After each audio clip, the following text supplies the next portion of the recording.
This conference will now be recorded. Sure, go right ahead.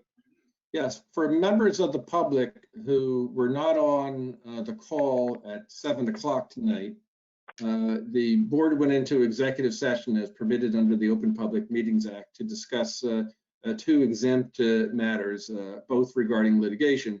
One was merely an update on the status of what's called the Youngquist appeal. And the other one was to discuss litigation-related matters on the Garrity remand and decision. There was no decisions made as a result of those discussions, and that's why we're back here to start the regular meeting a few minutes late. Thank you.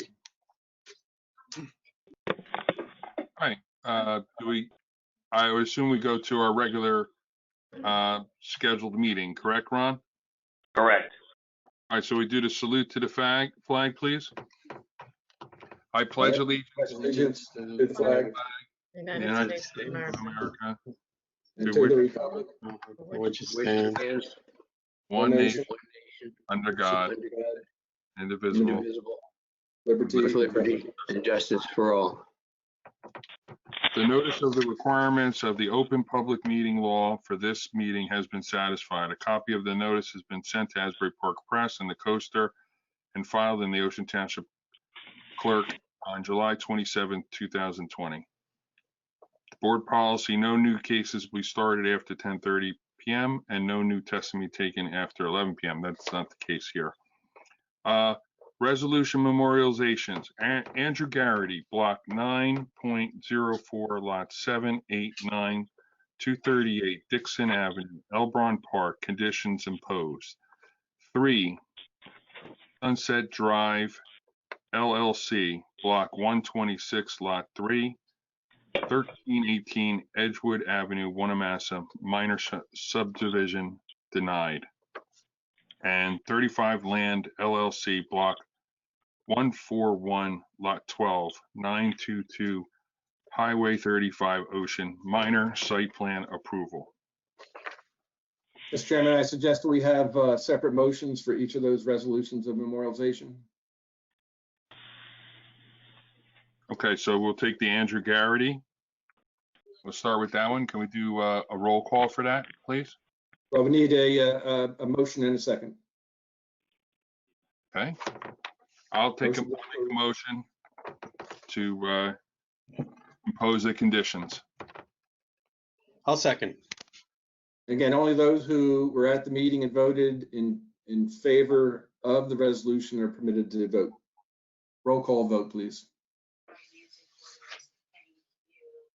Mr. DeFilia? Wait, I'm sorry. Voted in favor of the resolution for last meeting, not the original, correct? That's correct. Then yes. Mr. Duffy? Yes.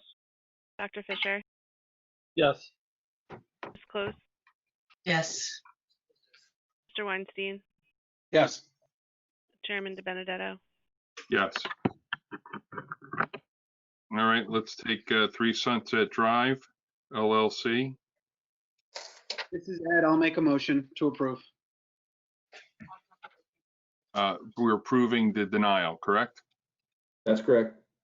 And I'll second that. Roll call. DeFilia? Yes. Mr. Duffy? Yes. Dr. Fisher? Yes. Ms. Close? yes, Mr. Weinstein? Yes. Chairman DeBenedetto? Yes. And 35 Land LLC. Do I have a motion for that?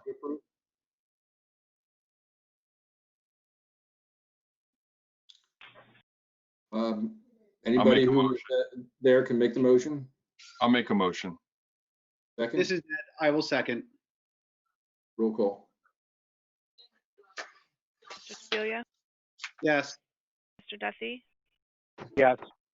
Dr. Fisher? Yes. Ms. Close? yes, Mr. Weinstein? Yes. Chairman DeBenedetto? Yes. All right, case is carried to January 25th, 2021. Giovanni Scarpino, Block 9, Lot 6.11 and 7.11, 65 Larchwood Avenue, Elbron, R-1. Continued cases. Logan Community LLC, Block 137, Lot 4, 532, 1109 Logan Road, Ocean, C-3. Ms. Krimko, welcome. You're muted. Good evening, That Dr. doesn't Chair. happen often. No, it doesn't. Believe me, I'm sure you guys are happy. Good evening, Dr. Chair, members of the board. It's nice to see everybody. So I want to start this meeting by apologizing. As the applicants, we made some assumptions with regard to the board's and the board's professionals' understanding of the term Sephardic community. And we didn't do a great job explaining it to you. Well, we did, I think, explain to you how the funerals would be facilitated, and Daniel Sultan gave great testimony with regard to his organization and what it does and what its role is. I think that we left that meeting with more questions from the board than answered. So we're going to switch things up a little bit tonight. First witness I'm going to have is Maurice Zakaria. You're familiar with him as a resident of Ocean Township and a developer. Daniel, if you could go on mute, please. And a developer in the town. But what you may not be aware of is his philanthropy within the Sephardic community and his involvement. He's going to testify a little bit about the community, the genesis of this funeral home, why it's needed, and I think he's going to hit all of those questions that you asked at the last meeting. After Maurice is concluded, I'm going to put up our traffic engineer. Since our last meeting, we met in technical review with the board's professionals, and they suggested that we meet with the police department, which we did. We presented a plan that was submitted, and I'll move it into evidence, for traffic control in the event of a funeral that we expect would exceed the parking capacity and would require parking across the street in Logan Road in the public parking. As you'll see from the memo issued by the police officer who does the reviews on behalf, he was satisfied with our plan as presented and had no further comment. So you'll hear testimony from our from our traffic engineer. And then lastly, you're going to hear testimony from our planner to talk about the variance relief that we do need. And she'll basically wrap it up. What I will stipulate for the board and for the record as a result of our technical review meeting are two things. One, Mr. Fitzgerald had raised, it was Mr. Higgins raised an issue with regard to a drainage pipe being proposed within the buffer area as unacceptable. As you may remember from the last meeting, we did agree that we could comply with whatever Bill's concerns were with regard to stormwater, and if the board were to approve this, it would be subject to Bill's satisfaction. What we'd like to add to that stipulation is that in addition to satisfying Bill with regard to stormwater, we will also relocate that drainage pipe out of the buffer area altogether to address Jim's concern in that regard. Additionally, at the last meeting, it was discussed, and I think it was even discussed at the first meeting, since we're stipulating that there will be no services at night and there'll be no use of the property at night, and we only need security lighting in the evening in an effort to not over-construct and create more light than necessary, we were not going to construct a fully lit parking lot since it isn't necessary. But what we will stipulate to is preparing a conforming plan subject to Bill's review and approval, which would effectively be green banked. So if the day comes that the funeral home is no longer housed in this property, the subsequent user could have a lit parking lot without the need for variance relief. While we're not going to construct the above ground facilities, we will, and we have agreed to, put in the conduit necessary to facilitate that if there is a change of user who does need it. The good news is that this particular use seems to generate the highest parking requirement of any of the permitted uses. So in the event that there is a new user, they will have a lower parking requirement and will not need will not need the same amount of parking. And so we're pretty confident that we can present the plan to Bill to satisfy that. So with all of those stipulations at the outset, and I just wanted to get rid of them, what I'd like to do is move into evidence as A11. And that is the pedestrian crossing exhibit. And that is prepared by Dynamic Traffic LLC, and that is dated 12/2/02. A copy was handed to Ron Kirk at the technical review, and then a set was emailed to Amy more than 10 days in advance of the meeting. We're not going to get to that yet, but I just want to have that done so I don't forget. So with that, Dr. DiBenedetto, with your permission, I'd like to introduce Maurice, have him sworn, and get started on his testimony. Okay. Great. And Mr. Zakari, will you raise your right hand, please? Do you swear or affirm that the testimony that you're about to give is the whole truth? Yes, I do. Thank you. Great. So just state your name for the record. Maurice Zakaria. I actually Okay. also live in Ocean Township, 4 Saxony Drive.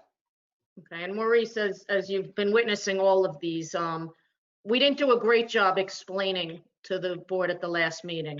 So rather than me try and summarize what you're going to say, I'm going to turn it over to you and ask you to explain to the board first what your role is in the development of this funeral home, and more importantly, who the Sephardic community of the Jersey Shore is and how this funeral home intends to serve.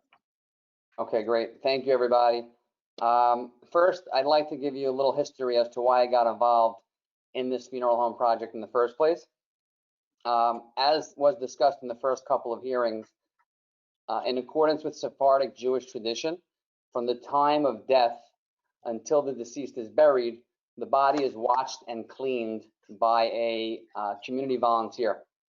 So about 3 years ago, I was talking to a friend of mine who happens to be a volunteer that watches these bodies and takes part in the ritual cleansing of the body inside of the lower level of the funeral home. My friend was telling me about the conditions at the existing funeral home and how, I guess you could say, unsatisfactory they were. The size of the cleaning rooms, the outdated equipment, the cleanliness, the maintenance issues.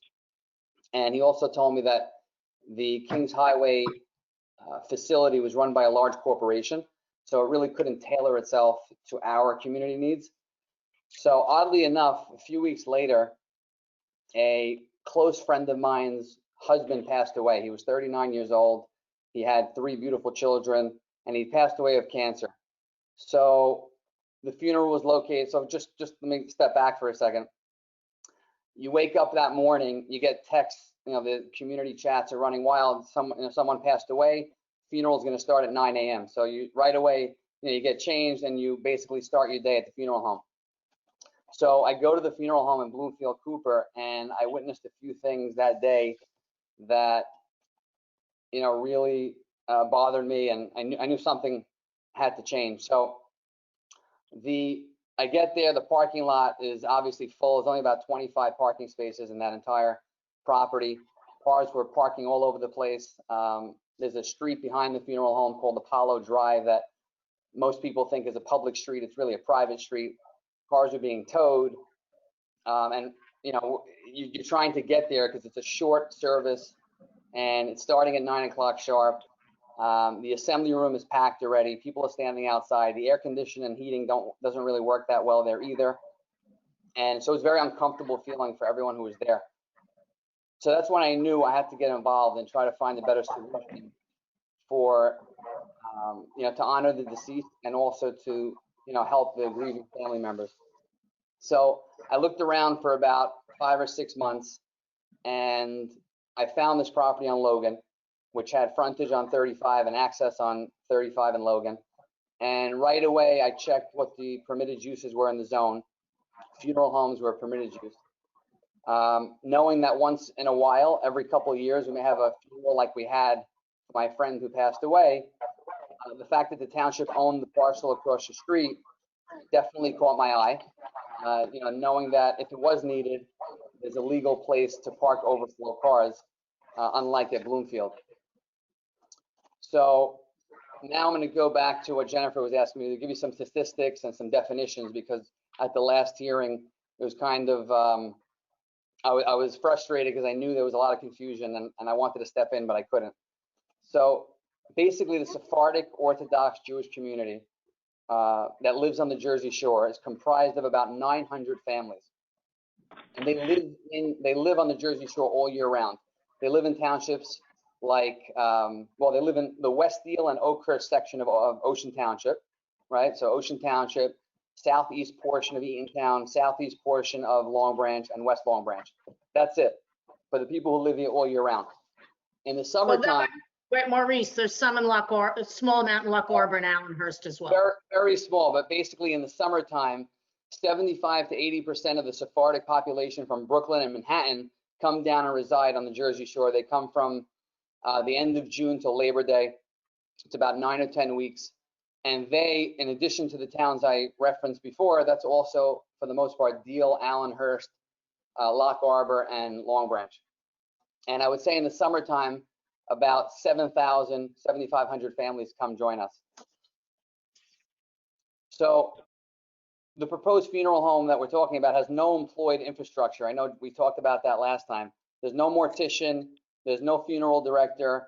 That's why we testified. I think we agreed to limit the funerals to the Sephardic community, not to discriminate against anyone else, but because the funerals are facilitated by a group of volunteers from the Sephardic community, and it all goes through Daniel's Burial Society. That's really why we agreed to it, and that's really the purpose of the funeral home. As Daniel testified a few weeks ago, his burial society facilitates the funerals not only on the Jersey Shore, but for the entire Sephardic community. So that includes New York and Brooklyn. He also talked about the amount of funerals. So we're averaging about 15 to 20 funerals per year here on the Jersey Shore. That's 12 months out of the year. So that includes the summer visitors. He also put on record that Brooklyn and Manhattan folks have their own funeral home in Brooklyn, and they're averaging about 80 or 90 funerals during a 12-month period. So keep in mind, not all of the Sephardic community comes down in the summertime. So they're having funerals June, July, and August. So as a community, we're averaging about 100 funerals per year, of which the Jersey Shore is hosting 15 to 20% of them. And as Daniel testified, I think at the last meeting, this number really hasn't changed by more than 10% in either direction in decades. So Maurice, before you go on, and I just think it's important to point out, so even if more people lived at the Jersey Shore, if people moved from New York to New Jersey, the number of funerals wouldn't go up. It would still be about 100 a year. It just might be that some more of them might be here and less of them be in Brooklyn or New York. Yeah, so Mr. Sandy Brown, I think at the last meeting also was a little concerned about the correlation between what he believed was between the growth of the Sephardic community on the Jersey Shore and maybe funerals in general. I will tell you that we have had some consistent small growth of people moving from Brooklyn to Jersey all year round, about 10 to 15 families per year over the last few years. I think part of that is the affordability, compared to Brooklyn or New York, just the quality of living, and COVID definitely had an impact on that. There's not as much, I guess, need to go to the city every day for everybody, especially young families. So the growth we've seen is young families, newly married, maybe they have one child. So I don't think that has any correlation to, let's just say, the size of a funeral or the number of funerals that we have on the Jersey Shore. And also, Maurice, just to add, it's not going to have any, in your opinion, it's not going to have any impact on how many large funerals there's going to be. There's only maybe 1 or 2 large funerals a year in total, whether it's Jersey Shore or otherwise. Having young families move here isn't going to change that, in your opinion. I mean, we haven't had, I want to make clarification. What, Jen, when you're talking about large funerals, you're talking about funerals that the parking requirement would exceed what is available in the parking lot. Correct. So, Correct. I mean, I will tell you that I don't think we've had a funeral that size, larger than the seating capacity we have proposed here in years. But, let's just go with that narrative of 1 a year. But I would say it's been at least 3 or 4 years since we've had something that size that would be, it's like my friend who passed away from cancer. It was a very well-liked young man in the community, and everyone was shocked, and it was just a crazy, everyone just wanted to flock there to lend their support. Okay, so I'll continue where I was. Daniel at the last meeting also explained how the deceased are buried within 12 to 24 hours of them passing away. So 95% of the time, funerals are held at 9 o'clock in the morning, maybe 9:30. They're never on Saturday. They're never in the PM hours. The burial has to happen during the daylight. So that's why we have to get it done in the morning. So the morning of the funeral, the body is taken from the lower level of the funeral home, placed into the hearse. The hearse drives to the home of the immediate family. The family then follows the hearse back to the funeral home where the friends and extended family are waiting for their arrival. The coffin is carried into the assembly room with the help of family and friends. There's usually one speech by the family. Wait, Maurice, you jumped ahead and I think you missed some important things. While the family is, the hearse is being brought to the family and the family's following the hearse back, that's the time when all of the people who are attending the funeral get there and assemble. Do they assemble in the assembly room where the funeral is going to be held, or do they assemble in the very large waiting area, lobby that we have?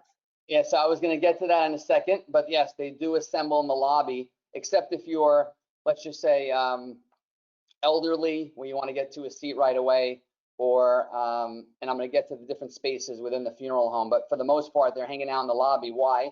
Because they want to catch a glimpse of the family as the coffin is coming in. They want to, let the coffin go in, let the family sit down, and they follow them. So that's why the lobby was designed to be so large. Going back to, so once the funeral starts, it's really short.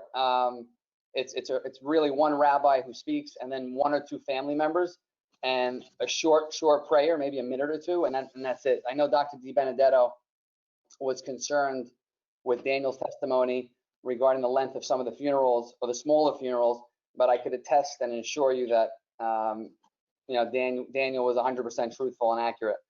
After the short service, the coffin is then taken directly to the cemetery, and it's accompanied by some of the family members. The burial has to take place, like I said, during daylight. The immediate family then mourns for 7 days. So that's really when people come to visit during that 7-day period, usually at the deceased home. So the funeral is really a short ceremony, just to, we get what we have to get done. And then it moves on to the next step, which is burial, and then the next step, which is the 7 days of mourning.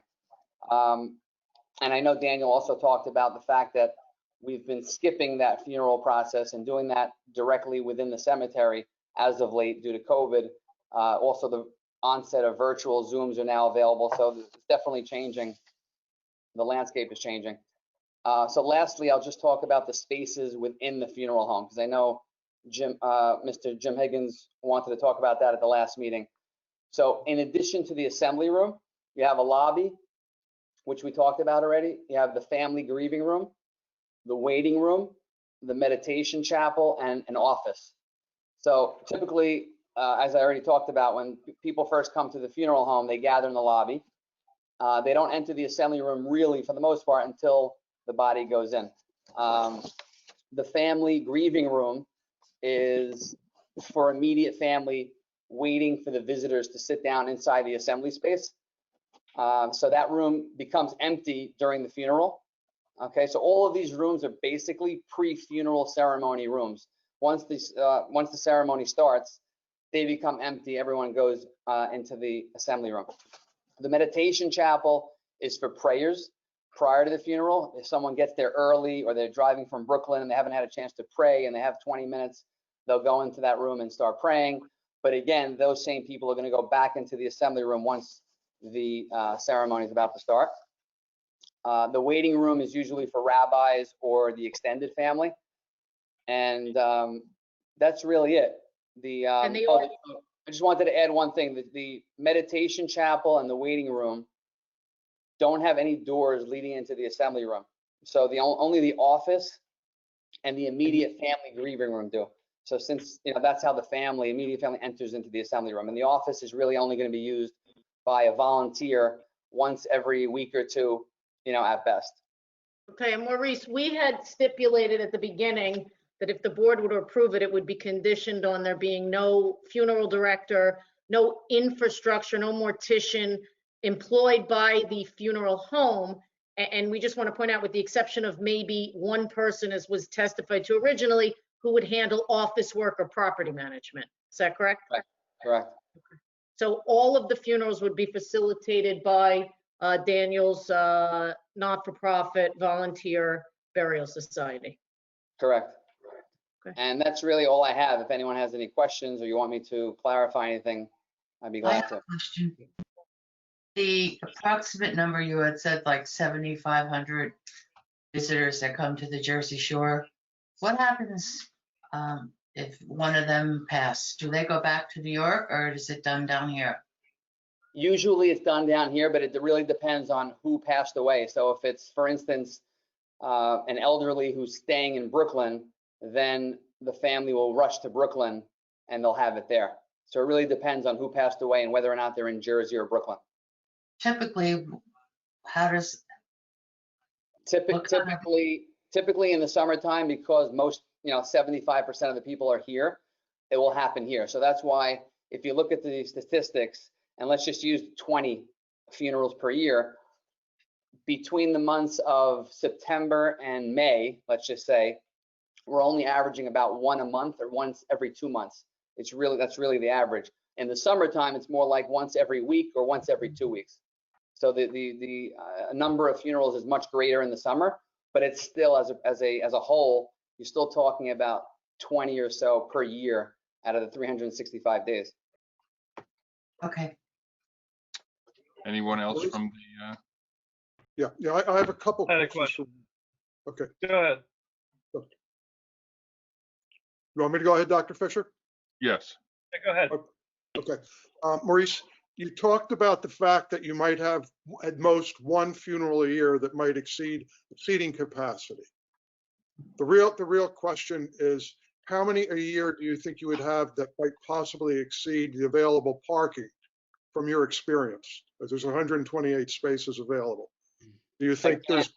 I would say, again, it's once a year, maybe once every couple of years. I don't know exactly, but I can tell you that, and I think Daniel talked about this as well, no one's going to these funeral homes alone. If I'm going with my wife, I'm picking up my in-laws or my parents, we're trying to fill that car. Just because I will, Daniel didn't mention this, but I'll mention it. It's also a tradition after the funeral to go somewhere and buy something to eat quickly and make a blessing in honor of the deceased. So it actually helps local businesses. But I mean, it's very small. But the point is, there's a feeling of togetherness. You want to be with family at that time, and you want to do it together. You don't want to go alone and park and go in and leave. So Maurice, that brings up one quick, thanks, Jim. That brought up one quick question for me. When we met with the police department, we committed that when we know it's a funeral where we expect to exceed the parking. And the first question is, you typically know when it's going to be a large funeral. Is that correct? Oh, yeah. Within the community, Yeah, it's a close-knit enough community that you'll know when you're going to have a lot of people. Is that correct? Yeah, some funerals will have 20 people, and some of them will have 50, 100. There's a huge range. And like I said, the amount of seats that we have, it was designed specifically so that we can meet the needs of that once a year. We're only having 20 or 15 or 22 or 18. We might as well be prepared for the large one. Right. And then importantly, we committed to the police department that when we know that, we would arrange through the police department to have an off-duty police officer with a car with the lights on, parked in a location that'll be shown on the exhibit. And I'm going to have Justin testify to that.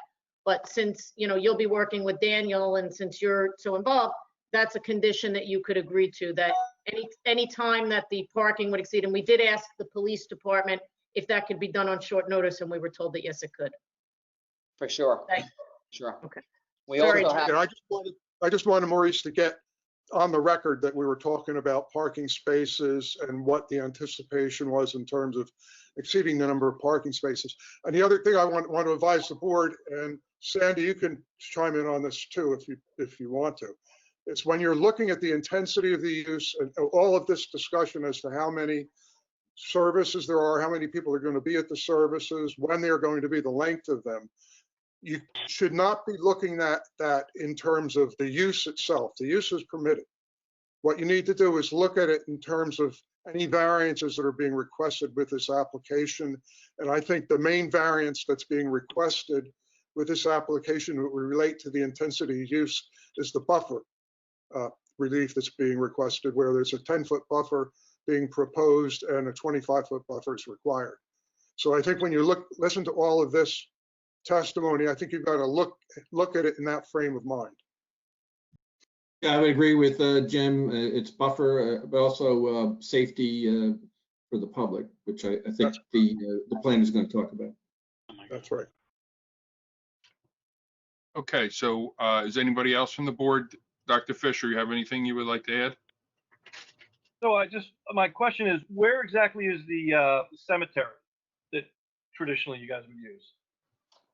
So Daniel could answer that better, but I believe one is in East Brunswick and the other one is in Staten Island, but Daniel would have to chime in. I'd prefer to not reintroduce Daniel. So Okay. Daniel, why don't you? I'm almost positive that most of them are in Staten Daniel, why Island. don't you text me if it's not correct? He's raising, for the record, Daniel's raising his thumbs up. Okay, good. So Staten Island and I think East Brunswick for some also. So again, like we talked about, if it's Staten Island, you got to get it done and over with and get the burial happening during daylight hours. Anyone And else? it's quite conceivable you could have multiple funerals in one day, correct? It's conceivable, but it's very rare. Very rare. Well, the only thing that you also stated is that the only thing that you also stated is that there's the population grows a lot in July and August, right? And you're expecting one every other. Right now, I think you said one every other week.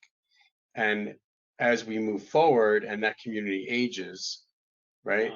I would assume that also increases that predisposition. It's such a small, people for the majority of the Sephardic community is working in Manhattan and Brooklyn. So for them to just pick up and come here is not realistic. But yes, small, like I said, young families where maybe, maybe the husband lives in Jersey and the wife lives in Brooklyn and they decide, you know what, instead of going to Brooklyn, we'll stay here in Jersey. Do I think it's going to have an impact on the number of funerals? Not really. I mean, maybe over 50 years, slightly, but again, it doesn't, even if you take 100, even if everyone from Brooklyn and Manhattan moved here, which will never happen, if they all moved here for good, and then we'd still only have about 100 a year out of the 365. And again, no Saturdays, no PM, only early morning. But that would never happen. Dr. Fisher, anything else you want to say? Yeah, so I just have one more question. Is it possible, I know you said that this would be used only for the Sephardic community. Is it possible that this place could either be lent out, rented out, however you would, to other groups from other parts of the state? Yeah, so we're not gonna do that because, and we definitely testified to that, because again, it's being run, we don't have any employed staff to run it. We have no, it's all volunteer and it's all Sephardic volunteer, and Daniel's only doing funerals for this particular community. So and Maurice, the answer is no. To go a step further, it's being constructed through donations, through charitable donations, and for the purpose of honoring the community, and you want it to stay in the pristine condition you hope it will be constructed, so you don't have the issues you're having at the current funeral home. Correct. Is there a time on Friday that has to be done by the funeral? Is it like an hour before sunset, or is there any? The funeral, again, I mean the body and putting and finishing the service. Yeah. Yeah, Dan, I don't know the answer to that, but I would say it's going to be the same thing. It has to be done before daylight. Okay. But to answer the question, it not only has to be done before, I think this might help you. It not only has to be done before daylight, it has to be done so those family members going to Staten Island to the cemetery can get back home and stop driving before sunset. Yeah, so right now, sunset is 4:10 p.m., roughly 4:15 p.m. So if the Yeah. funeral's at 9, you have to get the funeral done, go to Staten Island and get back, before 4 o'clock. So it could be done. So I would say, yeah, to answer your question, it can be done. It would have to be done just the way we talked about, 9 o'clock, and get right back. Any Anyone other else have questions? any other questions? Right, Sandy, I believe we offered to the public for any questions for Mr. Zakaria. Well, yeah, if there are no other questions by members of the board, then we can open up to the public for questions only. Anyone from the public who have any questions for Zakaria, Mr. Zakaria?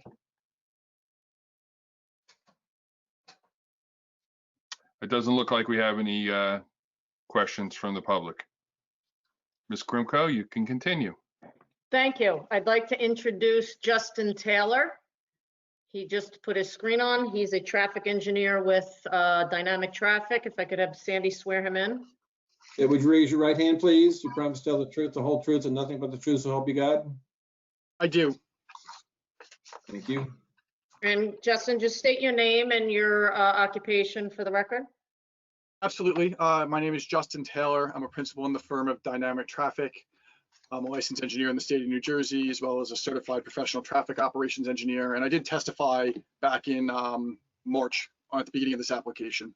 Okay, so he was accepted as an expert then. He did remain under oath, but we had him sworn back in just for fun. We'll accept him. Ms. Thank you. Krimko. So Justin, I had moved in, I introduced a pedestrian crossing exhibit as A11, and we met in with the police department. Do you have the ability to share your screen, or is that something I need to do? I can try. Let's see. Ron, Nope, I need to- Ron or Amy, can you let either me or Justin share our screen?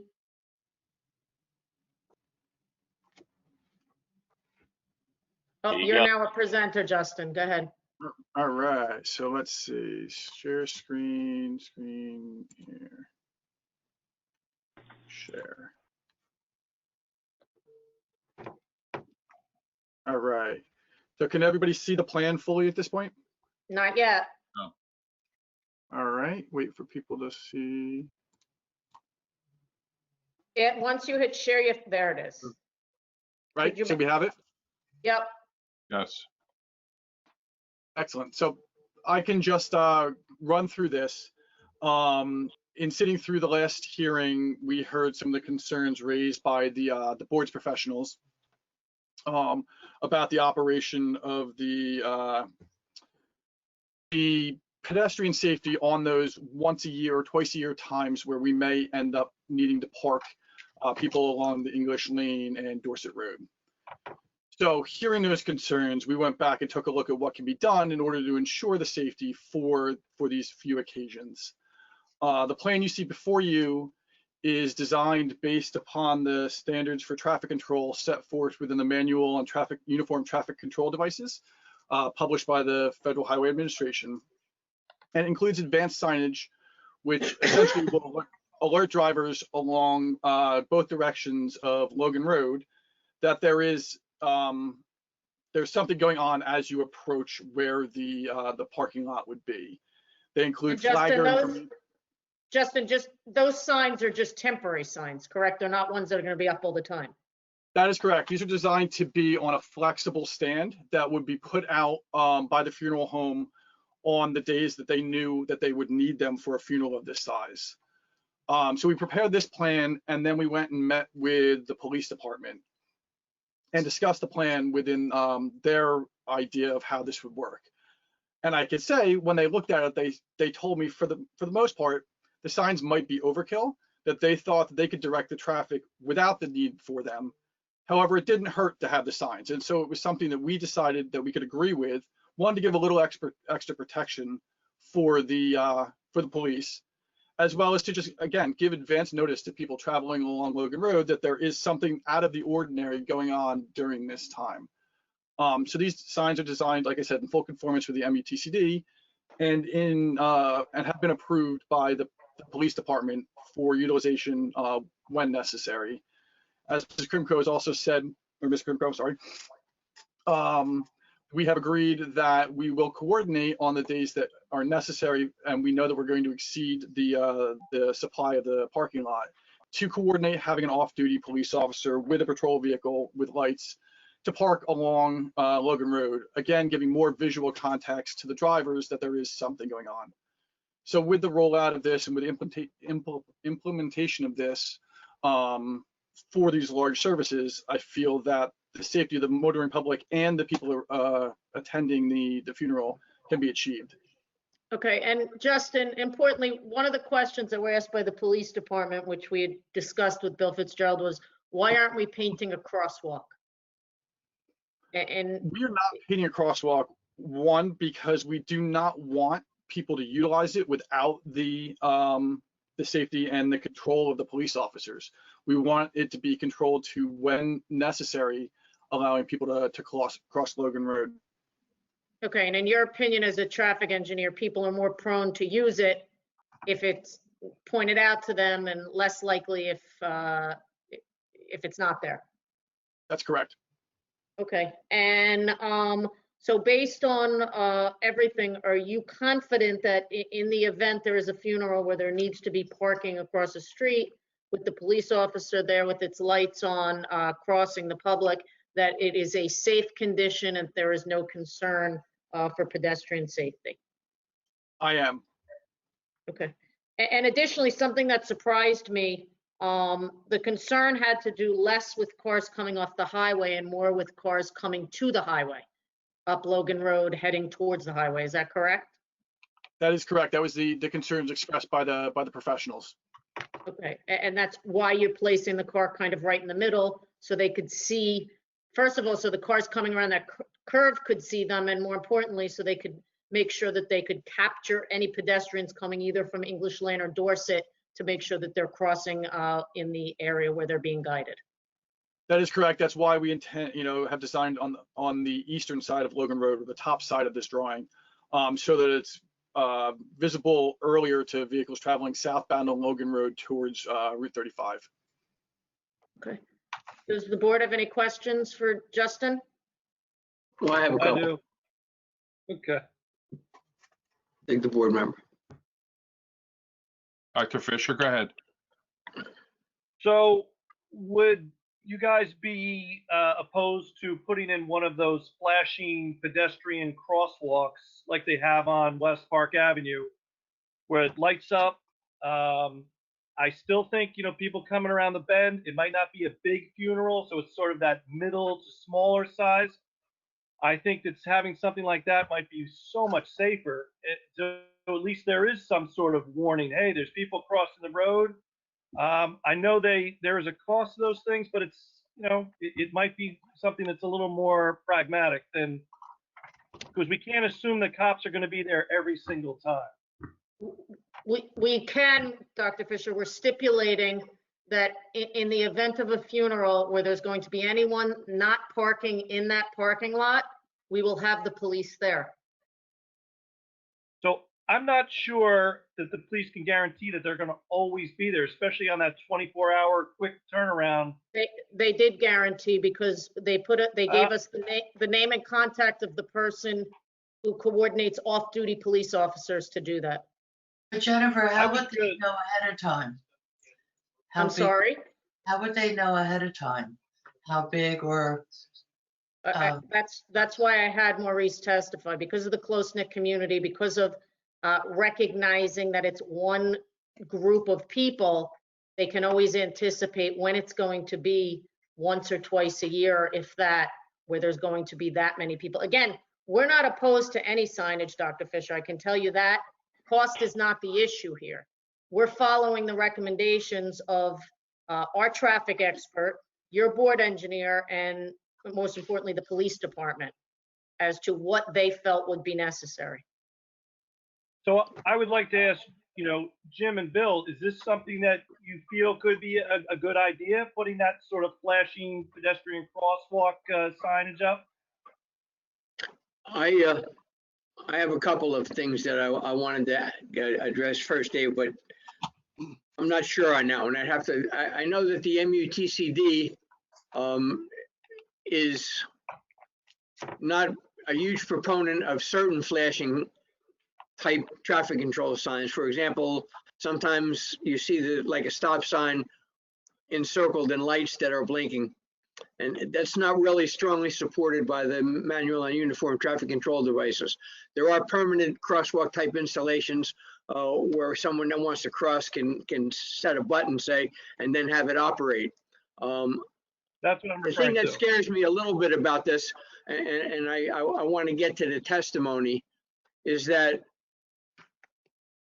in the absence of some crossing help, whether it be a crossing guard or a police, I want to ask it right on the record so it's clear. Is this crossing safe for cars heading south on Logan Road in the absence of a crossing guard? I'm not sure what you're asking. So essentially, this is designed for any Is time. there safe sight distance? There is That's what I'm asking. sufficient sight distance for the posted speed limit along Logan Road and the curb warning as you come south along Logan Road, yes. The second question is, when you met with the police, I'm not sure who met, so I'm not sure whether to ask. I'll just ask the question and Jennifer can decide who and how to answer. There was discussion at one of the technical review meetings about crossing guards, which are part of the community, which can basically be awakened on a moment's notice and gotten there. Was that issue discussed with the police? Were they supportive of that outside of their promise to do their best to get police at every possible event that they could be needed? I can tell you that when we spoke with them, we talked about the fact that there are members of Hatzalah and other organizations that could either are trained or could be trained to do that. And they didn't seem to think it was necessary because they seemed confident that the police could get there. So we can certainly have double if necessary, and we can certainly assure that if the police are not there, or if something happens that the police can't come, that we have a trained crossing guard or trained traffic director to do the crossing in place of the police. The people will be there from the community. It wasn't discussed because the police officers assured me that they could be there whenever we need them. So Dave, I'll say now, my concern, and I haven't studied it in great detail, but I have a concern about the safety of someone crossing that roadway without a crossing guard relative to southbound traffic on Logan Road. And the only thing that scares me about permanent type improvements, whether they're operating or not, is that I'm just thinking that someone, if sees that there, thinks it's a legitimate crosswalk and may be less careful than they might be. You know, he's got the traffic control, the temporary signs. I wanted to hear more about, we've heard that they're temporary, but you know, how are they going to operate? Who puts them up? How do they get, are the signposts permanent? Are they just covered? How does this all operate so that they are in place and functioning? And what are the distances and what are the signs? We can hear a little bit more about them so that we can hear what they are relative to Dave's concept of a formal crossing. So sure, I can go into this a little bit. These signs are designed for if it were to be a flagman standing in the middle of the road and he would have to stop traffic in one way or the other direction. We've utilized it for stopping them in both directions, which is also another function of this. And based on the MUTCD, it says that for a roadway such as Logan Road, they should be approximately 100 feet apart and 100 feet minimum from where the flagger would be. We took that a little bit further, knowing that vehicles are traveling off of 35 at a rate of speed. I wanted to alert them that there was something going on there. So, and these signs are the same in both directions. We can look at the other side in a second, but what would happen is you end up with a roadwork ahead, then 100 feet, you have a be prepared to stop, and then within 100 feet, you have the flagger sign saying they're identifying that there's a flagger to be approached. Now, from this point of this sign, both the police vehicle and the individual within the road directing traffic are clearly visible. In the southern direction, we do the same thing. And again, with the curve in Logan Road, we wanted to alert people prior to that, as you were coming southbound, that there was something going on, and to be prepared to stop and to be prepared for a flagger or direction as you come around the corner. I would say that okay, let me take a step back. These are intended to be mounted on flexible, movable posts. They're very easy to set up. They fold down with 4 legs. You see them all the time as you're driving through temporary traffic control on the local roadways, utility work, such as that. It's intended that these would be stored at the funeral home, and that the morning of, knowing that there was going to be a funeral of size, someone within the community would be out putting these signs out based upon this plan. But Justin, So and this- if I could jump in, Bill, as far as who would do it, and in the event the police couldn't get there, and I think going towards one of the board members who asked the question, you may have seen them. Hatzalah is a volunteer group of first aid responders with ambulances, with lights. I know they have at least 2, likely many more ambulances. We can commit that if we're caught off guard and there becomes a funeral that appears to be growing, we can have on a moment's notice the Hatzalah first responders with their ambulance, with the lights, to be positioned in lieu of the police car. They would also be the individuals who would be the ones who would set up the signage as needed. So, while we don't anticipate it, we know that it can be covered and that we have a volunteer group of first responders who can do that. So go ahead, I'm sorry. Go ahead, Bill, please finish. Right. If this type of traffic control is the option that the board chooses rather than something permanent, there has to be a commitment that all of these implements, the signs, the basic, will be stored in the funeral home, and that whoever is responsible for getting them out there, which would be the owner, the community, however they decide to do it, would get them out there. I mean, they have to be stored at the funeral home so that whoever's going to set them up can get to them and get them out there. You can't have to go somewhere else to get them. And does that make sense? Yeah, and that's what we actually told the police department as well. Justin, can you please show me on the this drawing where the pedestrians would actually walk? I don't see like a sidewalk. I mean, essentially they'd be walking through the entrance and through the parking lot. Yes, that's the intent. Okay, Justin, how would they cross the street? Would they go straight across the street and then walk up Logan Road to go to the parking area? Would they walk diagonally? The intent would be to have them cross where the crossing guard is. And where would that be? Can you blow it up a bit, Justin? Surely. I think Jim has got it on the nose. They got to go diagonally. They got to. So the intent would My be issues. to cross and then utilize the grass along Logan Road to get to Dorset Road or to English Lane. That grass along Logan Road's at a steep slope.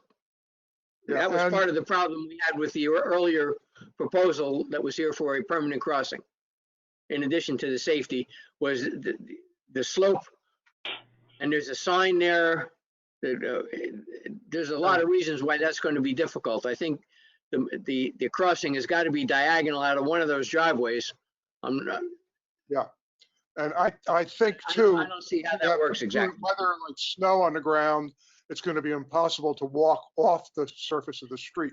My thinking is, I think Dr. Fisher's idea with the flashing crosswalk is a good idea if it was put in with just the lights, no striping, and to show a diagonal crosswalk that would run from the end of the parking lot to the beginning of the parking lot off of Logan Road on the other side of the street.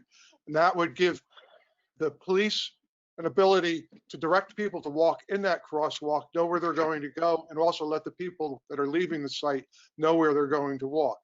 And if it were only turned on at times of funerals, it wouldn't be that noticeable and people wouldn't think it's a crosswalk, other than the lights are on. Again, That's just a thought I have. we're open. It was my understanding, Bill, from the TRM, that when we talked about a crosswalk, you know, you had said that you didn't want us to have the crosswalk. So we abandoned that and went with this, and this has been in, and we went and met with the police and we got the report. So actually, Bill and Jim, your comments are coming a little bit of as a surprise. So having not. Well, Jennifer, we had never seen this plan before. We didn't know what was going to happen when we met with the police. And I think Dr. Fisher made a very good point.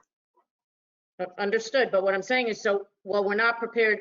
Justin doesn't have the answer. What we can say is that, Bill, you're the board engineer. If you tell us that the safe way is do the crosswalk here and light it. I'm not going to tell you that there's a safe way to do it. I'm asking you, is there a safe way? I haven't got an answer that's definitive yet. And well, I'm pretty sure Justin did say that the sight distance is there and that it would be safe even if a police officer wasn't there, but with a police officer there on the signage, it's safe. I mean, he did offer that testimony. So I'm not sure what else you're looking for from Justin. I mean, when I look at this picture here, I think you need two crosswalks. I think you need a crosswalk going to both sides on either street. I mean, how do you cross Logan Road and go to either one of those streets? There's no sidewalks, there's nothing. That's where I was thinking, Mr. Chairman, I was thinking that we need sidewalks and we need what would you call it, a waiting platform, if you will, at each one of those English Lane or Dorset intersections with Logan, and you need crossings at the appropriate spots, and then sidewalk on the west side of Logan that takes you to this site. That way you have a direct cross. It's a shame. Should be safe. Yeah, but we meet the parking requirements here. We're talking about a once a year maybe situation where we're going to have the police department here. You meet the parking requirements because you're asking for the variance on the buffer. Isn't that correct? Yes, that's correct. All right, thank you. But that's not a drop the mic statement. We haven't had our planner testify as to what the proofs are for the buffer requirement, and the fact that you need a variance does not mean that onerous conditions can be placed on it if it's not related specifically to the variance. I don't think public safety is considered onerous, and I don't think putting a crosswalk is onerous at all. We're not, no, it went from crosswalks now to sidewalks and a waiting platform. No, you have to have somewhere for someone on the east side of Dorset to stand that's safe. That's all I'm saying. You can call it whatever you want. Okay, you need to cross the road safely, and then you need to be able to get from when you cross to the west side of Logan to the site safely. Okay, so seems like Bill, then, to follow that, then if we just had sidewalks on the west side of the triangle.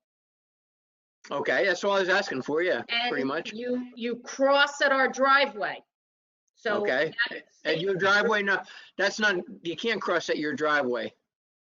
Why? Okay, because that's in the middle of both of the other driveways. So like say you want to go back to your car and you leave your driveway and head east, what do you do when you get across? You're in a road with no shoulder, essentially, a steep bank to your right. I'm saying, if we put sidewalks on the triangle on the western edge of that, see where the police car is located? I do. Okay, but the bottom of the triangle. I think you need to look at that slope. I don't think it's possible, and I asked for something about that a long time ago. I never got anything on that. We got a different concept, which we're looking at, which I don't have a problem with. But I said that same issue on the west edge of the triangle or the east side of Logan, whatever you want to call it. We're both talking about the same strip between Dorset and English Lane. That bank is steep. It doesn't accommodate a sidewalk that easily. And I raised that issue months ago. I think that the issue with sidewalks and why we abandoned that, just so you know, and we did talk about it at length, there wasn't enough right-of-way along Dorset Road and English Lane to give sidewalks for the entire way. It was never just limited to sidewalks along Logan Road. So I don't think you can put them there. I'm saying it for the third time now. I mentioned a long time ago that that slope is steep and there's improvements there, and it's not a simple thing to put in a sidewalk adjacent to the road. But I asked for some information on it and never got anything, which I'm not saying is a problem. It's just not here now. Having said that, we're discussing how to get across. I got a couple of concerns. My concern is that anything permanent, like a striping or a large permanent crossing type thing, signal, can be misinterpreted as a safe place to cross. I have my concerns about the safety of this part of Logan Road for someone just crossing. That's why we're. Mr. Chairman and Ms. Krimko, these issues we're talking about right now seem to be nuts and bolts issues that probably can be hammered out. I'm wondering if we can put that aside for the moment and move to the end of your testimony, meaning if I understood you correctly, Ms. Krimko, you have your planner to testify, is that correct? we do. Would she be able to testify without a conclusion on this particular issue that we're talking about for the moment? Well, to some extent, but I certainly think that if, I was told that if the police need to be made happy, we made them happy. The plan's been in. The police department who are facilitating the crossing do not think that it is a safe condition. So I'd ask the board for a 2-minute recess. I need to confer with my client. I don't have the ability to do that in this situation. Can I have a few minutes? Yes, go ahead.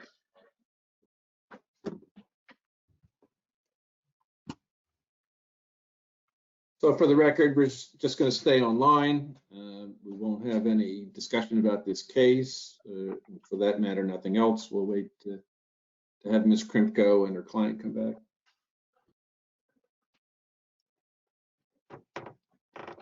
Anyone celebrating any monumental birthdays or anniversaries?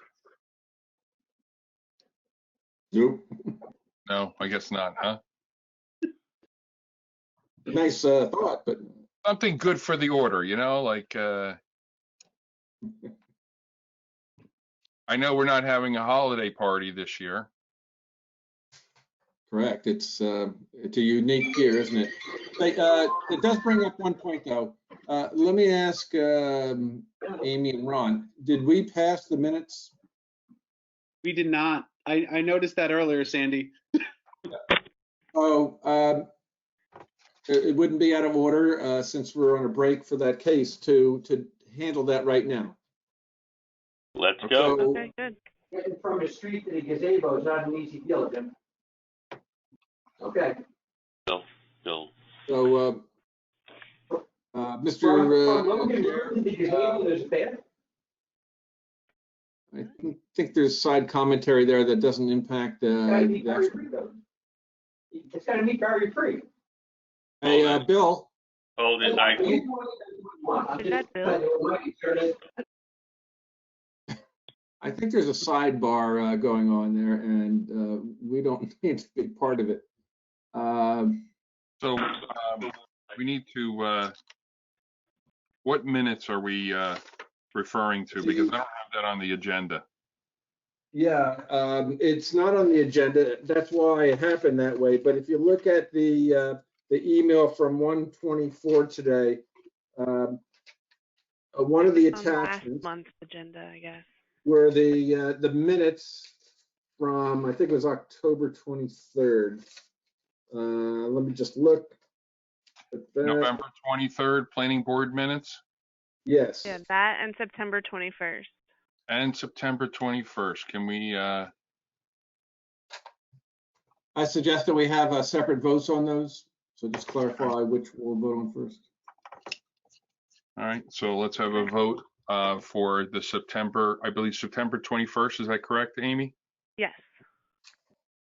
We have to move those. I will make the motion to move the September 21st minutes. I John second. Duffy, second. Roll call. Okay. Mr. DeFilia, Yes. Mr. Duffy, Yes. Dr. Fisher, Yes. Close, Mr. Weinstein, Yes. Dr. DeBenedetto, Yes. And the November 23rd minutes. November 23rd. Can I get a motion to approve those minutes? This is Ed. I'll make that motion. Second? I'll second John Duffy.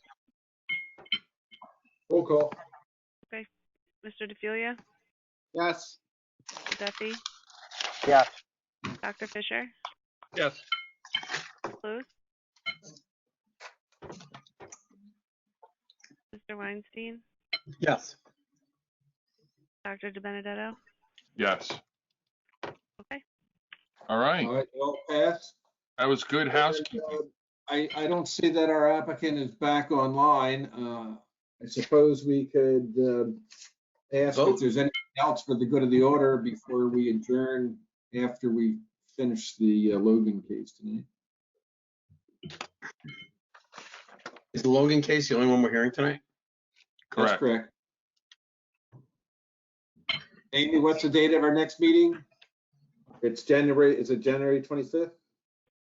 It is January 25th. Yes. Do we have any other cases presently on? I know it's probably premature to be firm I about believe that. that's the Scarpino subdivision. Yes, that's all we have presently.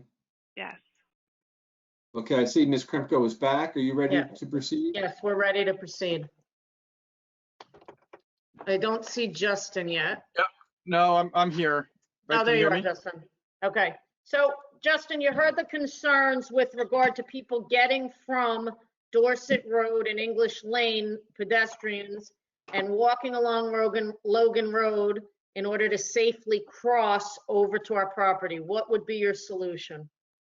So I did. I heard the concerns, and I think, while I believe that this is a safe design, in order to address that, I think what we would need to do is to actually provide either 2 flagmen or 2 police officers, one at Dorset and one at English Lane. That then allows the police to stop traffic in both directions and allow them to cross through the middle of Logan Road from either side and access the site. It means that every bit of Logan Road between Dorset Road and English Lane is available for pedestrian connectivity because the police have the traffic stopped in both directions. And Justin, that's not dissimilar to when you have a construction site or, where you have a tractor trailer or a piece of equipment that needs to back up or turn around. The 2 flagmen stop traffic in between, everybody waits, or they let one go while the other one waits. That's a pretty common solution for this type of situation. That is correct. Yes. And similar to sometimes. I have no problem. In fact, it's fine, right? But when we talk about the sidewalks that you seem to be objecting to, the amount of sidewalk to get from Dorset to English on the east side is no different than the amount of sidewalk on the west side for the same strip. But if you're going to have 2 crossing guards like that, you don't need sidewalk. Correct. So, Justin, you're comfortable that we can either have 2 policemen or 2 flagmen from Hatzalah with the signage. So in that circumstance, is it your opinion that it's safe with or without sidewalks? Yes, it is.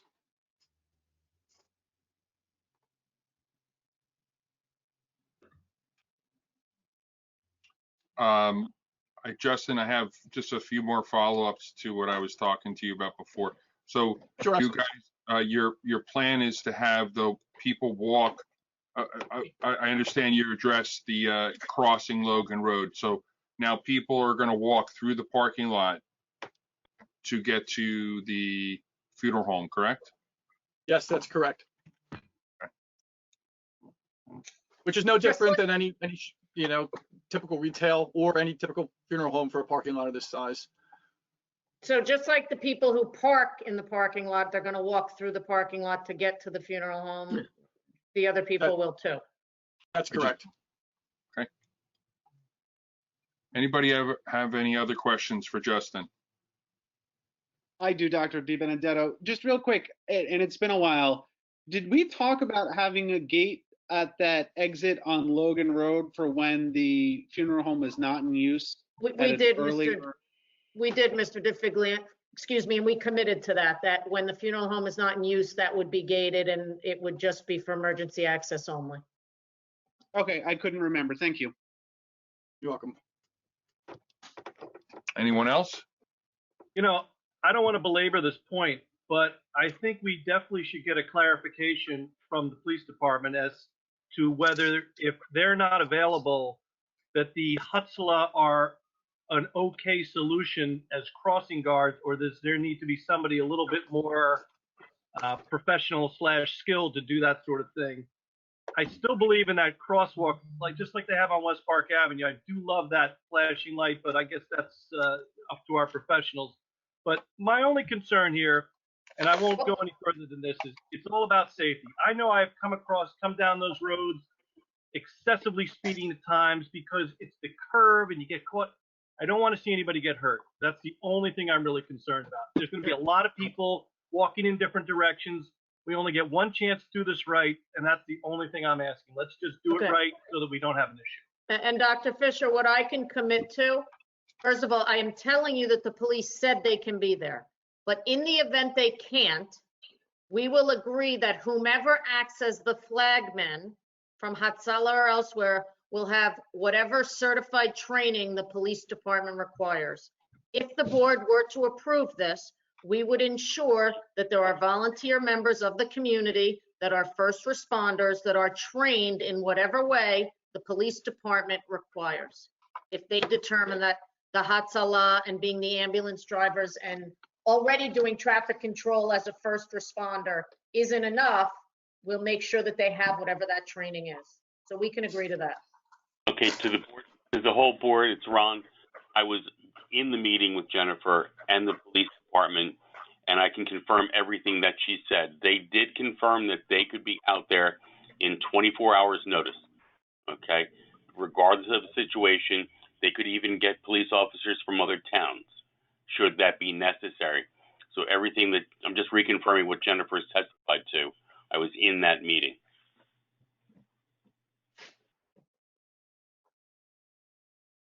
Okay. Anyone else have any other comments or questions? All right, so we'll open it to the public. Does anyone from the public have any questions for Justin Taylor, the traffic engineer?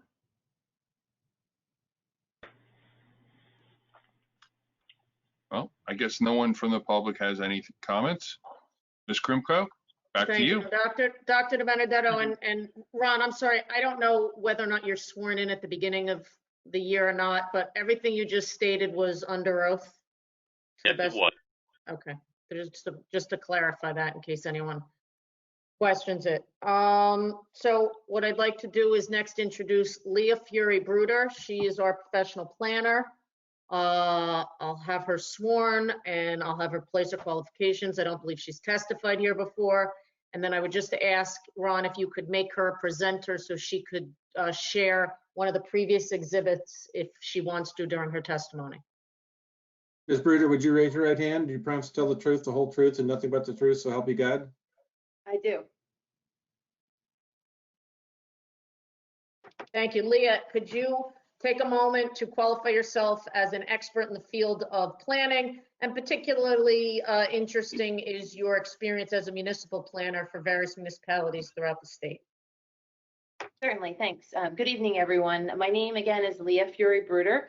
I'm a professional planner. I have a bachelor's degree from American University in Washington, D.C., and a master's of city and regional planning from Rutgers University. I've been a licensed professional planner since 2004. I'm also a member of the American Institute of Certified Planners, which is the National Certification for Planners. I've been working in the field of planning for 20 years, and in that time, I've had both municipal and private clients. On the municipal side, I've served as municipal planner for quite a number of municipalities over the years. Most significantly and most recently for Evesham Township, which is a town of 50,000 people in Burlington County. And I've been their planner since 2006. I actually recently left the post, but I'm still serving as their affordable housing planner. Additionally, Leah, we accept you, Leah. Okay, I was going to tell you how many towns I've testified before, but thank you. I'm sorry, I didn't want to steal your thunder, but I think your qualifications far exceed most planners. All right. So Leah, having had the benefit of watching the video of the first hearing what seems like a million years ago now, and being here for the last hearing in November, and hearing tonight and reviewing all the plans, in your professional planning experience, can you walk us through the variances that we're seeking and what, in your opinion, are the statutory justifications? Yes, of course. I'm going to back it up just a little bit first for planning context. As has been explained, the proposal is to redevelop the subject property. So the existing buildings are going to be removed, and the proposal is to construct an Orthodox Jewish funeral home. The improvements are going to include the new building, parking facilities, underground stormwater, and landscaping, as you've seen on the site plan renderings. The proposed development will beautify the site, and it'll make the site functional for the proposed use. Now, as you know, the proposed use is located within the C3 commercial zoning district, which permits a wide variety of commercial uses, including funeral services.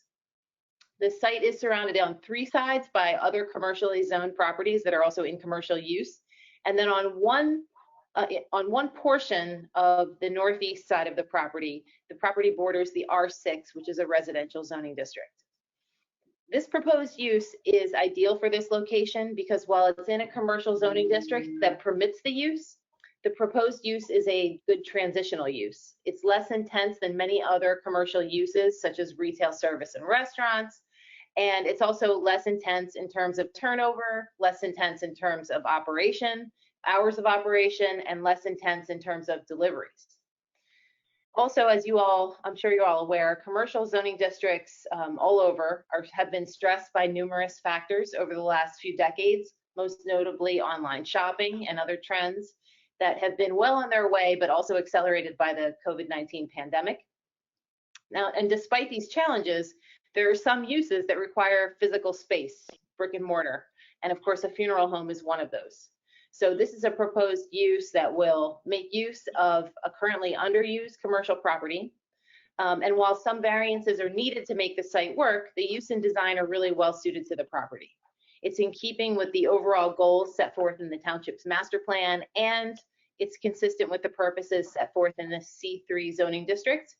And it's particularly appropriate in this specific context where we have the convergence of the commercial and the residential zone.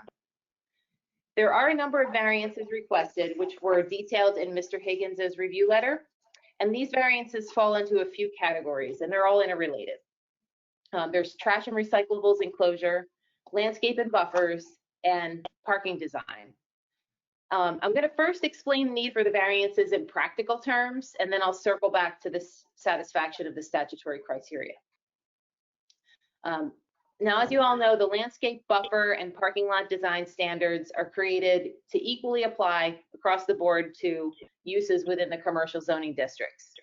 There are a wide range of uses and a long list of uses that are permitted in the zoning district.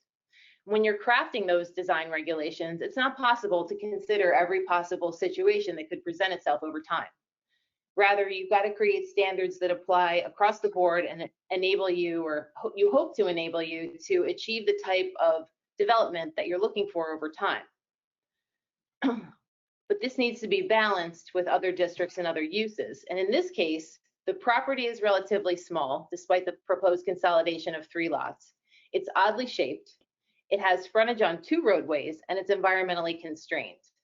And then the use is low intensity with high quality architecture and attractive landscape design that will vastly improve the Route 35 frontage.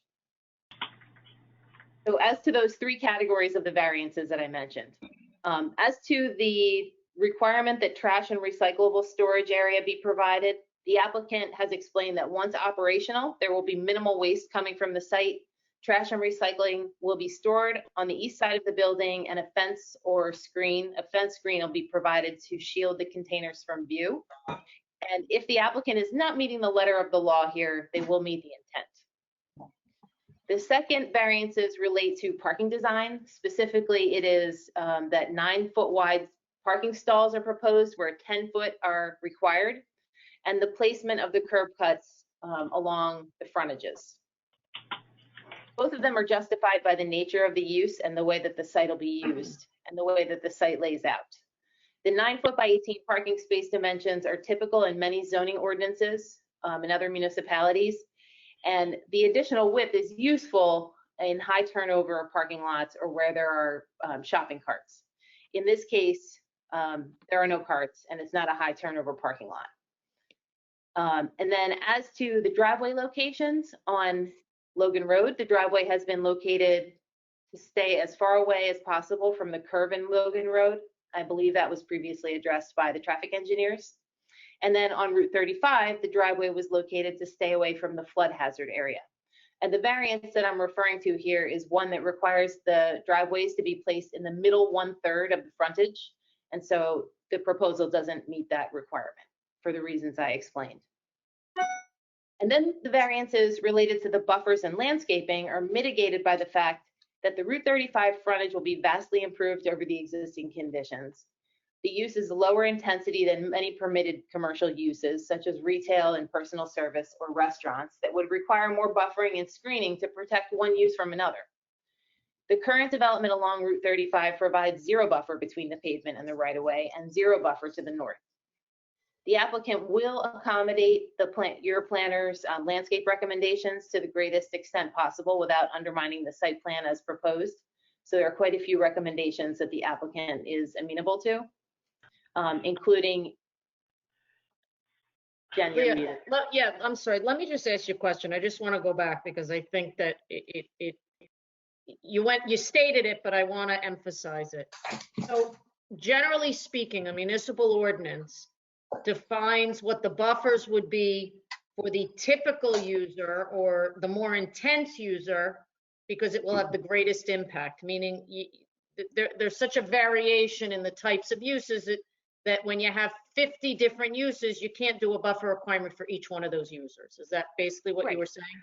So exactly. In your opinion, as a planner, are there different intensities of uses or different types of uses that would require more buffering and less?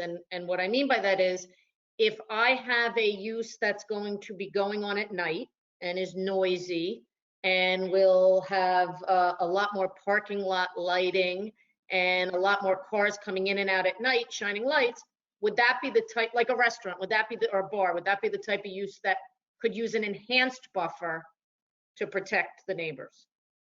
Exactly, right. I mean, those uses that are more intense, you're going to want to create that buffer and then some, but in this case, we have a use that's low intensity. It doesn't have lights. It's not at night. There's no chance for, bands playing outside or even a speaker outside, such as you might expect at a retail center. Okay. So I wanted to reemphasize that. So now going back as it relates to parking. Okay. As the buffers relate to parking. Right. So again, with the buffers and parking, you want to have buffers when you have parking because you want to make sure that you're mitigating against headlight glare, but this use isn't going to be used in the evening. Additionally, because of noise from vehicles and people associated with the vehicles, and again, it's not going to be used in the evening, and this is a commercial zoning district. So this is I consider it a transitional use because it's a non-residential use, but it's much less intense than you might expect. So in your opinion, are the buffers that are being proposed and the parking stall size and are those all reasonable considering the use and in your opinion appropriate? Absolutely. I think they are appropriate from a land planning standpoint. And there are a few recommendations in Mr. Higgins's report that the applicant has agreed to accommodate and work out those landscaping arrangements as a condition of any approval. One of the ones that we were agreeable to was that the parking islands are on the plan, I believe they're 8 foot wide and they're required to be 10. So the agreement was going to be that the one closer to Route 35 would be increased to 10 feet. The other one would be shrunk a little bit to compensate for it. So the parking would still work, but that way, you know, the landscaping from the site frontage meets the intent. Okay. So additionally, in the planner's review letter, there was a discussion about parking, and I had intended to get into it a little bit, but I think at this point it may have already been covered between what Mr. Zakaria has explained and also what Mr. Taylor has explained. So I think I'm just going to summarize, and if I need to get into it more, I will. But in summary, the application at this point with the 3,200 square feet of area, quote, devoted to assembly rooms for services, it meets the requirements for parking. And as we've heard explained from an operational standpoint, in the vast majority of cases, and when this facility is used, that'll be more than adequate parking to serve the site. So it's compliant. The use of the space has been explained and how the visitors to the site move through the site and they don't assemble, quote assemble in all of the different spaces. At the same time, you mean? Correct, at the same time. So they move from one space to another through the facility, but end up in the assembly room. And then, you know, the building has been designed so that it's spacious and with a feeling of openness, which has been lacking at other facilities where funerals have been held. And the planner's review letter also calculated the number of persons that would have to arrive in each vehicle in the event that all the seats in the facility were filled and all the parking spaces were used. And that number of seats is 456, and that number of parking spaces is 128, and that would be 3.56 people per vehicle. And as Mr. Zakaria indicated, it's the most common that people do come to the services together in a car. So 4 people in a car would not be unusual. I think that's all I really need to go over. We already discussed the number of people at an average size funeral and those at a very large. So let's move on from a planning perspective, what you think the justifications are as to why the board should grant these variances. All right, so as the board knows, for variances and requesting variance relief, the board has to consider the negative and the positive criteria. For a C1 variance, we have to demonstrate that by reason of the exceptional physical or topographical features affecting the property, or by reason of an extraordinary and exceptional situation uniquely affecting the property, that the strict application of the zoning requirements would result in peculiar and exceptional practical difficulties to or hardship upon the developer of the property, and that the grant of that variance would relieve such difficulties. And then for a C2 variance, we demonstrate that the purposes of municipal land use law would be advanced by the deviation from the zoning ordinance requirements, and that the benefits would substantially outweigh any detriment. And then further, that the variance relief can be granted without substantial detriment to the public good and without substantially impairing the intent and purpose of the zoning plan and master plan. So in this case, it's a little bit of each of the variance types, because from a C1 variance standpoint, there are some hardships associated with the shape of the property, the fact that it has the 2 frontages, and the environmental constraints most significantly. On the, I guess you'd call it the southwest side of the property, there is a flood hazard area, and so the entire development is shifted away from that area in order to ensure that it's protected, and it continues to serve its hydrological. Leah, question, but for those constraints, if we were able to utilize the land in its entirety, we would not need the variances that we're seeking. Is that correct? No, correct. We would not, because if everything were shifted 15 feet, meaning on the one side of the site, there's 10 feet of buffer. If it were 15 feet additional, in order to meet the 25-foot buffer, we'd meet the 25 on each side.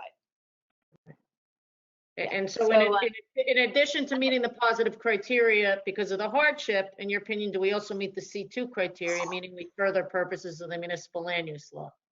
Yes, I do. And I think we've got C2, we can satisfy C2 as well. And I'd just like to go through that briefly. So in my professional opinion, the requested deviations advance the purposes of municipal land use law, and the benefits substantially outweigh the detriment. Specifically, municipal land use law section 2A encourages municipal action to guide the appropriate use or development of all lands in the state in a manner which will promote the public health, safety, morals, and general welfare. So the proposed funeral home and associated site improvements promote the general welfare because they enable investment in the site, and they'll allow the site to be used consistent with the C3 zoning. The lot consolidation will create a site that is large enough to justify the investment. It'll enable the removal of a blighted building and obsolete site improvements, and it creates redevelopment that's able to happen without the need for municipal intervention. Purpose 2B is to secure safety from fire, flood, panic, and other natural and man-made disasters. The site is designed, as I just indicated, to protect the flood hazard area so that it may continue to serve its function, and the proposed stormwater improvements will ensure that rainwater is managed on site and does not negatively impact any surrounding properties. And then section 2G, which is to provide sufficient space in appropriate locations for a variety of uses, public and private, according to their respective environmental requirements to meet the needs of all New Jersey citizens. This site allows for the particular use proposed, and as explained, we think this is an appropriate location for the use, but it requires certain variances so that the use may be developed while also respecting those environmental constraints. And then lastly, section 2I promotes a desirable visual environment through creative development techniques, good civic design, and arrangement. The proposed building and site improvements will allow the site to be transformed, removing dilapidated and nondescript commercial buildings and 2 non-conforming residential structures, and constructing a well-designed building with attractive landscaping that will provide a needed service to the community and contribute to the vitality of the area. And the applicant has gone above and beyond to try to create a good civic design and arrangement and ensure that all the concerns are satisfied. I have reviewed the Township's master plan as well, and the zoning ordinance, of course. And in accordance with section 21-37 of the zoning ordinance, the purpose of the C3 zone is to provide areas for retail sales and services for uses frequented by residents and requiring central locations with good transportation access, and to ensure that the compatibility of development with adjacent residential areas. The list of permitted uses is long and includes funeral homes. And the redevelopment of this site with a funeral home will serve the community. It'll be consistent with the purpose of the zone. It'll add to the vitality of the area, and it'll bring people to the area that will then patronize other businesses in the commercial zoning districts. And it will be a transitional use on the edge of the commercial zoning district. I would say that despite some concerns and perceptions about the worst case scenario, this proposal is going to transform the property consistent with the township's goals.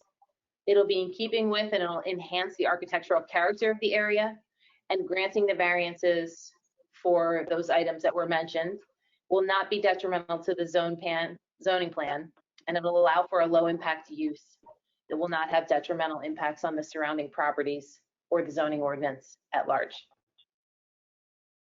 Thank you. Are there any questions for Leah?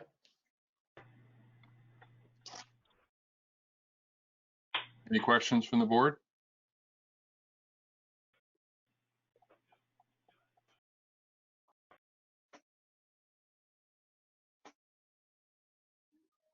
Jim or Bill, any questions about the planner's outlay about the buffer?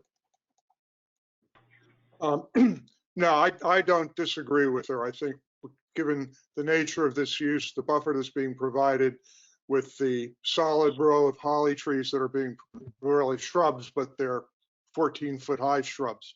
I think that's satisfactory. It'll provide adequate buffering from the adjacent property. And the other thing is by moving the pipe out of that buffer area, which I had serious concerns about. If they move it out of the total 25-foot buffer area, then at some time in the future, if this property is ever converted to a commercial use that's more intensive, you would still have that 25-foot buffer there because the commercial uses require a much lower ratio of parking than what this funeral home would require. Most of the commercial uses require one space for every 200 feet, not one space for every 50 feet. Did So we- you could eliminate that one row of parking, put in a 25-foot wide buffer, and it could function, the site could function in the future if the use were to change. Jennifer, did we ever talk about landscape plan and tree removal and replacement for this site? Yeah, I think we did. It's in my report. Yeah, I'm pretty sure that we did because we went over Bill and Jim's full report the first time. Let me look at my notes from that, but yes.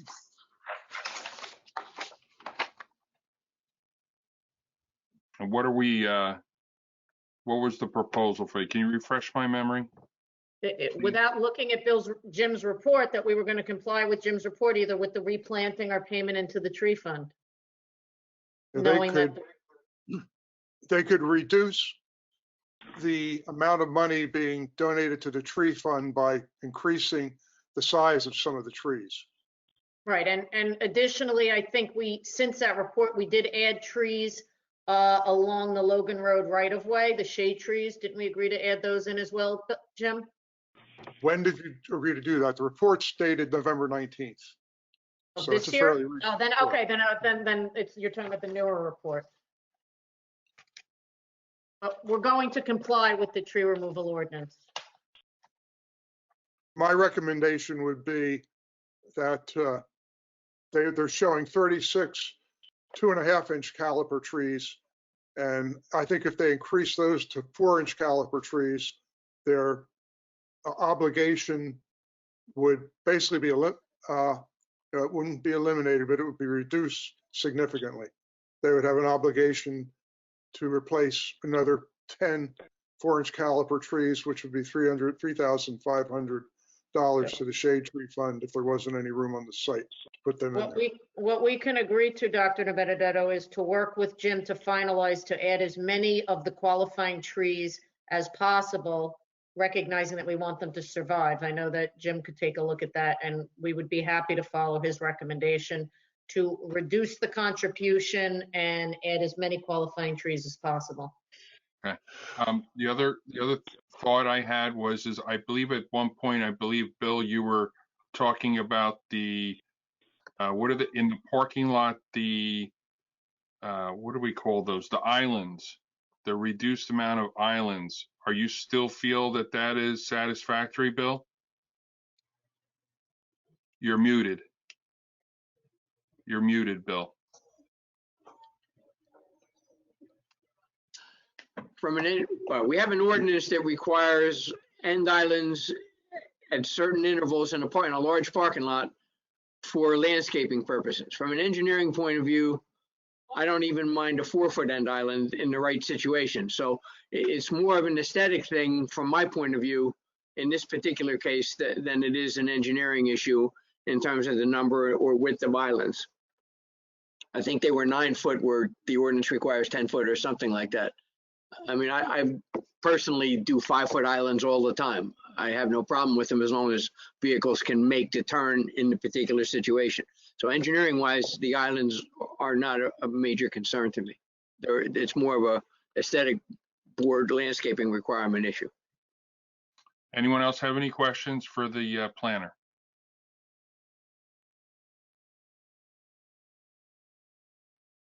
I will say that I agree with Jim entirely and can't see any reason that it can't be done to move that pipe out of what would be a 25-foot easement if it were a different use. And that way the site could accommodate a potential redevelopment. It's not a big deal to move that pipe. No, we agreed to that right at the outset. Does anyone else have anything else they want to say? How about from the public?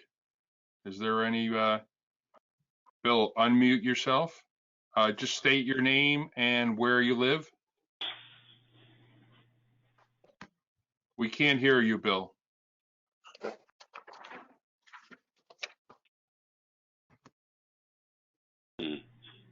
Still can't hear you, Bill. He's unmuted, but he must have an issue with the microphone. Bill, would you like to try to call in? Yeah. Wait, we can hear you now. You can hear me now? Yeah, we can hear you. Okay. So Bill Ganley, I'm at 1115 Logan Road, also known as 1113 Rear. I'll be the neighbor, I guess, directly on the east side. And my biggest concern is the drainage easement that's between our two properties, with the buffer going down to 10 feet and the raise and grade that becoming worse on our property. That it already floods with larger rain, and I wouldn't like to see that get any worse. What lot number are you, Bill? Off the top of my head, I don't know the lot number. It's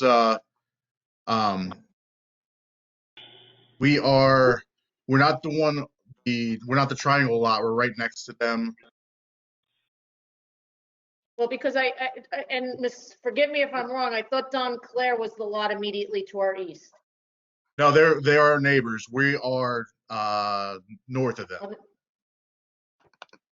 So they're the triangle lot with the pool that's going to be next to the parking lot, and then we're the next lot next to them that will be the closest to the building. Okay, let me just give me 1 second to look at our aerial. I just want to. Okay, Ron, can I Yeah. Can I share my screen, please?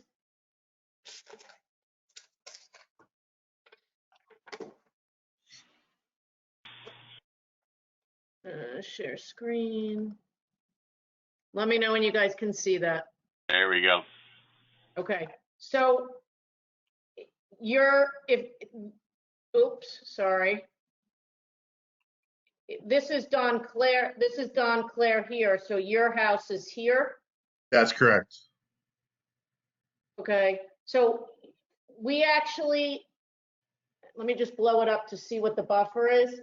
I think we're pretty close with the buffer there. I think the 10-foot buffer is next to the commercial site. Let me blow this up.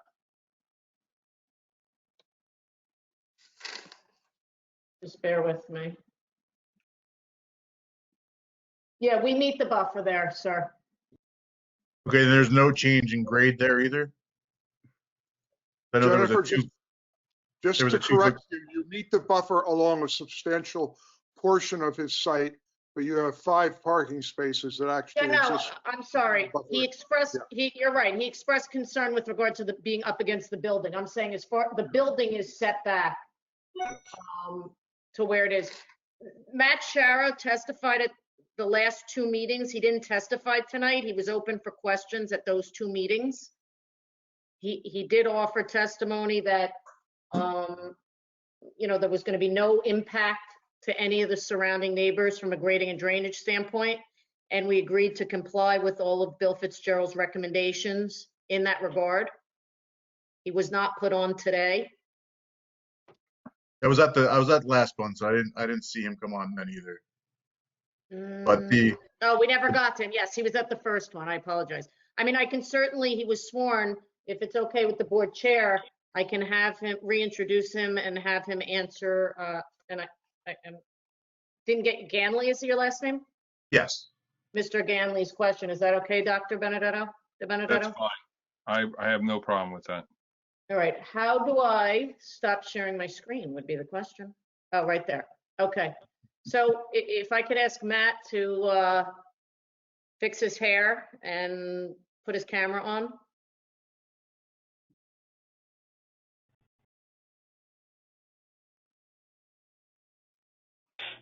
There he is. Now you understand the joke about fixing his hair. I was gonna say, took me a little while to fix my hair here. Yeah. So Matt, you were under oath at the original meeting. You remain under oath tonight. You heard Mr. Ganley. You're clearly, is he related is the first question. As long as he's not related. You heard his question with regard to the any impact of the change in grade and the drainage to his property. No, so we're actually reducing the stormwater that will run off to your property. Basically, there's a large portion of the existing site that does run off to your property, and I can understand why you would have drainage issues along between the two property lines. However, because of where we're putting the building and the parking, we're collecting a majority of that stormwater and putting it into an underground basin on our site and discharging it off-site. So what we're essentially doing is we are reducing any of the stormwater that get there, so it gets to your property. So we will improve the situation that's there now. Very good. Any other questions, Mr. Ganley? That's it. Thank you. Well, I have a comment or a question. I just to talk to Matt a minute. If the grading in that, what would we call it? Be the northwesterly corner of the site that's, I'm sorry, northeasterly corner of the site that's closest to the northeasterly corner of the proposed building. If the grading in that area is as shown on sheet 5 of the current plan, needed to be tweaked some or a collection inlet put there to keep water from getting onto either of the adjacent properties that are back there, could it be done? Yes, it could be. We have enough space there to swale. There's not much of a grade change there, so we could definitely swale or put an inlet, a yard drain in that area and pipe it over to the main system that's on site that handles the parking. Okay. I see at least a 2-foot grade change there. And I see the contours kind of going to this northwesterly corner of the Clare property and possibly some water on the Mr. Ganley's. It looks like it can easily be corrected if we need to with an inlet, but I just want to be sure that you're okay with that. Yes. Yeah, and as we stipulated at the beginning, any approval that would be given would be subject to satisfying Bill as it relates to drainage. And as we know, he won't sign the plans until he's satisfied that the neighbors are not adversely affected. So we've already agreed to that. I have a question for you, Matt. I know the few times that I've been on that road, when it rains a lot, there is a major flooding on Logan Road where I guess there's a stream that runs through there. Will your development, how will it affect that flooding? Will you mitigate that flood? How's that going to happen? What's going to happen there? Can you tell us a little bit about that? So we didn't study that stream, but what we are doing is meeting the state and the township regulations to reducing the stormwater off our site. So the stormwater off our site will definitely be improved through the use of an underground basin. But so to the extent we're adding to that flooding, we're going to be mitigating that or remediating it. We're not necessarily fixing an existing condition, though. Is that what you're saying? Yes. For example, you have to meet reductions of stormwater flows to that certain point, which would be that crossing. So our site will take what's existing today and reduce those flows by the state regulations and the township regulations. And where are you discharging the water? You said off-site. Off-site where? Yeah, so it'll be collected on-site. It will run through a detention basin. It will go through an outlet control structure and piped to an inlet that's within Logan Road. So that inlet is directly on the crossing that Chairman is talking about that floods, correct? That is correct. So, Mr. Chairman, what the state has been trying to wrestle with this problem for the better part of 35 years. And it's really, as Matt said, it's really tough to study every one of these things and address every detail. So what the state has come up with since 2004 with regard to these issues is that when you develop a new site, you must cut the flow rate leaving your property. So for example, right now in a 2-year design storm, the flow rate leaves at some, the flow leaves at some rate, so many gallons per minute. We can measure it cubic feet per second, whatever. They must cut that to 50% of that rate. And the 10-year storm must be cut to 75% of the current rate. And the 100-year storm must be cut to 80% of the current rate. The intent was to try to mitigate the impact that you're concerned about, which is there's already flooding there. But there is no, and it's what's required by law, both at the state level and at the municipal level, which is a carbon copy of the state level for all intents and purposes. But it has to be. That's the way that the whole process is set up. So they're doing, or they will do once it's finalized, everything that they're required to do under the law to mitigate the development proposal. But you're saying, if I'm getting you right, that area that floods is going to continue to flood regardless. Correct. In theory, it should be somewhat improved because they're not the only contributor to the flooding. Okay, that is actually a stream that it's labeled as a stream, which means it has a drainage area of 50 acres or greater, and it goes across the highway and through the car dealer and up into the hill. And when Lincoln Mercury got a site plan approved, they had to get a stream recursion permit, if I'm correct, for 1 or 2 crossings to get the parking or the vehicle storage area driveways to be able to cross that ditch.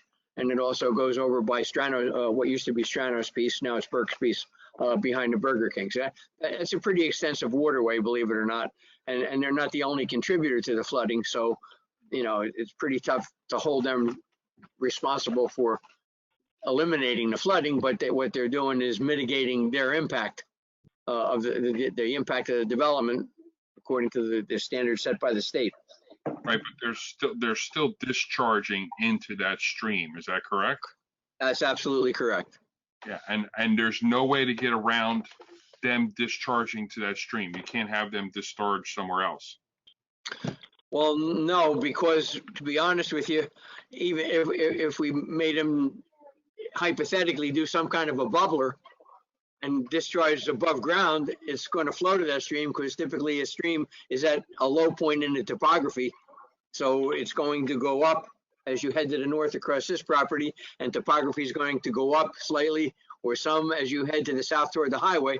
The stream is typically at the low point of the topography. So there's no way to get the water to not go to that point.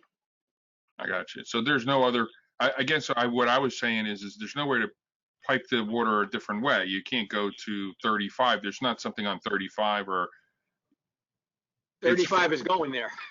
It's going there. Everything is going there. So that's the way it's going. That's it. Thank you. Thank you for the clarification. Good. That creek that's going to, is that on the north side or south side of English Manor? The south side. I believe it's just south of it. Yeah, because the north side is definitely the one that floods more, because that's right by our driveway. Right. So that's another big one. Yeah. Flooding. They end up somewhat converging as they get across the golf course and over to the lake.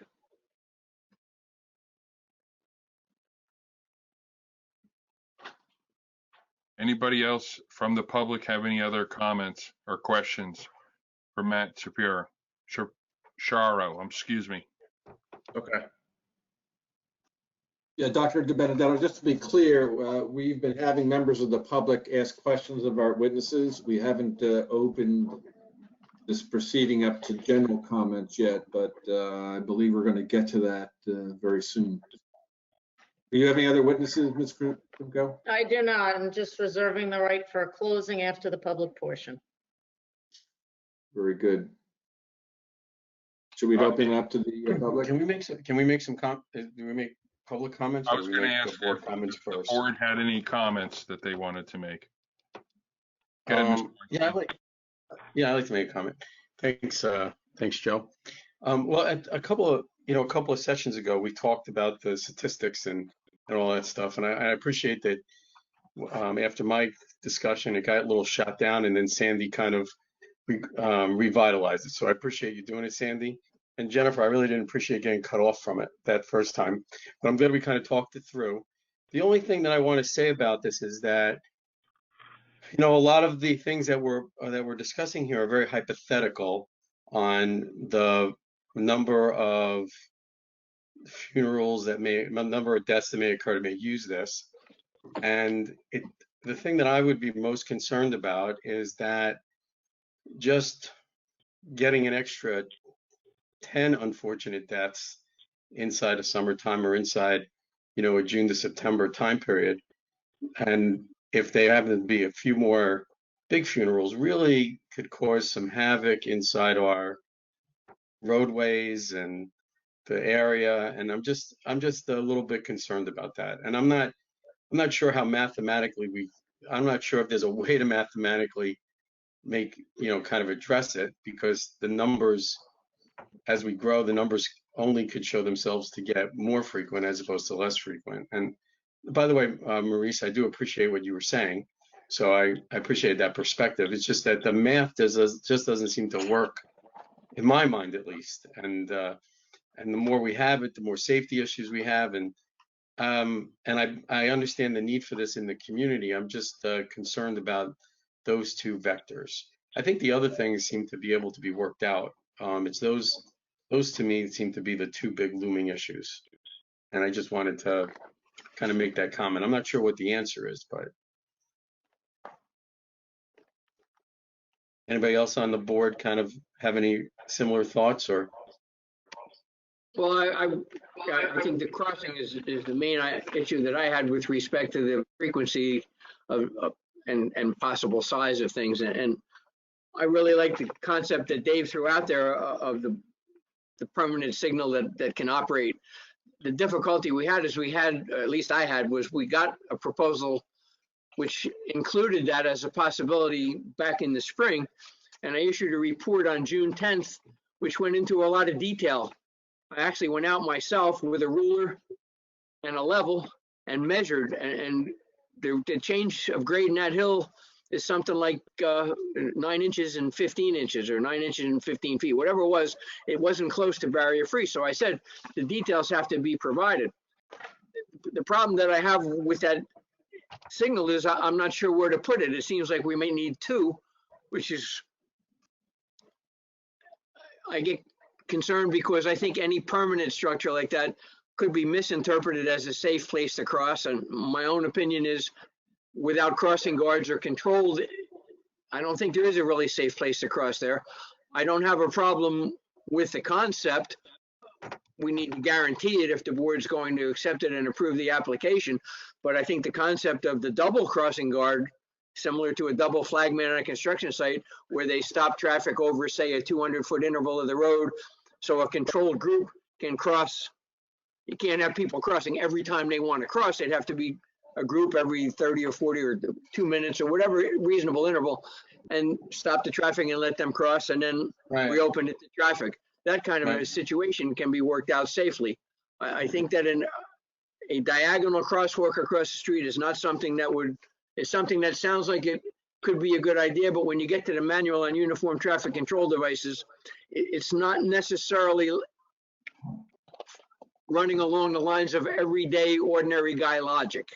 There's things in there that are misinterpreted all the time, even by police departments. So you have to be really careful with pedestrian crossings, because it's a real safety issue, and like Dave said, we only got one chance to get this right if it's going to be approved, and it's got to be right. So right now, my personal opinion is I'm not sure where to put permanent things, because I'm concerned about the safety in the area and a misinterpretation, but certainly an acceptable plan seems like it could be worked out with the crossing guards at two locations simultaneously. And with today's communications and the way they operate, they should be able to see each other with no problem.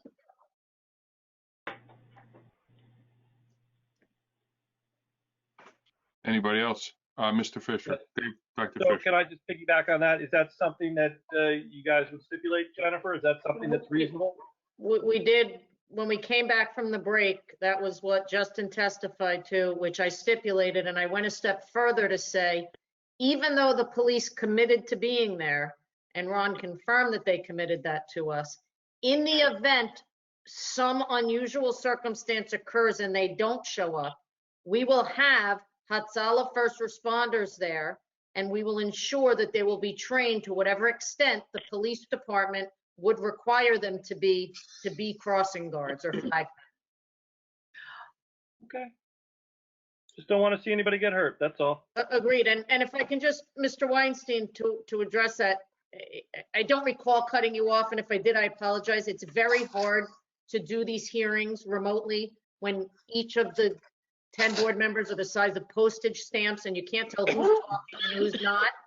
So I apologize. But in furtherance of your point, I'm concerned that your concern with the number of funerals and the increase in the population kind of goes against what Jim advised at the beginning of this hearing.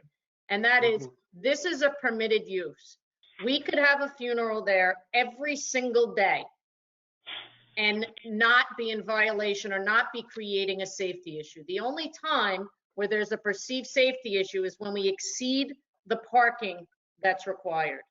And your testimony from now 2 witnesses, one whose family has been facilitating these funerals for this community for more than 40 years. And he testified that you do not have a large funeral that would pack this parking lot more than once a year, maybe once a year. And then you had Maurice testify, and he reiterated in his opinion, maybe once every other year. It doesn't matter how many more people move here, or how many more people there are, or how many more people die. It doesn't make them more popular. It doesn't make them more famous. It doesn't make them more, and I'm not being cute about this. I'm saying there's only one head rabbi. There's only one favorite teacher. It doesn't make them more likely to produce a crowd. There was testimony from Daniel at the last meeting, and I think that Maurice went into it again here. The number of large funerals doesn't change. It doesn't change for 2 reasons. One, there's only a certain handful of people who can bring that kind of crowd, but more importantly, the shortness of time in which these funerals occur. So even if the population grows in the summertime more than it is now, and even if that population is here year round, it won't change the once a year large funeral.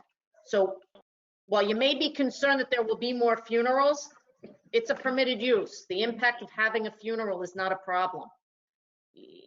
The only concern was, is it a safety issue for a large funeral? Can't everybody park there? There's uncontroverted testimony from the 2 key stakeholders that are telling you it just doesn't occur. And in the event it does occur, we will absolutely have 2 police officers or 2 qualified flag people there to control the traffic. Does anyone else have any comments or questions? Does the public have any general comments or questions? Joe, I have one comment. Well, I commented on a question to ask Ron Kirk. You had said when you met with the police that they could get someone there within 24 hours of being notified. Did I hear that wrong? That's correct. No, it was actually in less than 24 hours. The body has to be buried in 24 hours. So we said, right, well, that's what I'm asking. Right. Can you get someone there on less than 24 hours notice was how we asked the question. And they said yes, and they gave us the dispatch and the woman in records who to call, and they can get either on-duty police officers there if available, or they have a pool of off-duty police officers that they can get immediately spur of the moment. And my only other comment is, knowing that road that I use very frequently, coming off of 35 to Logan, if coming northbound from 35 onto Logan, they're flying. And if you're coming around the opposite side on that bend, it's a little crazy too, especially when there's parking on the street. So anything that can be done to make it more safer for crossing this once a year funeral or whatever we're talking about, I'm all for it. So again, and just to summarize Justin's comments, and honestly, I was surprised when we got to the technical review meeting that the concern was the cars coming southbound on Logan towards the highway. I, like you, thought the issue was the cars coming off of the highway. But as was testified to, the geometry of the road, the curve, the bigger concern, according to Bill and the police department, were the cars heading towards Route 35. But as you heard from the testimony from Justin, with the temporary signage and the police car with the flashing lights, and now 2 people directing traffic, that will cover the safety that's what I issue. can do, I think. Okay, that's all I have.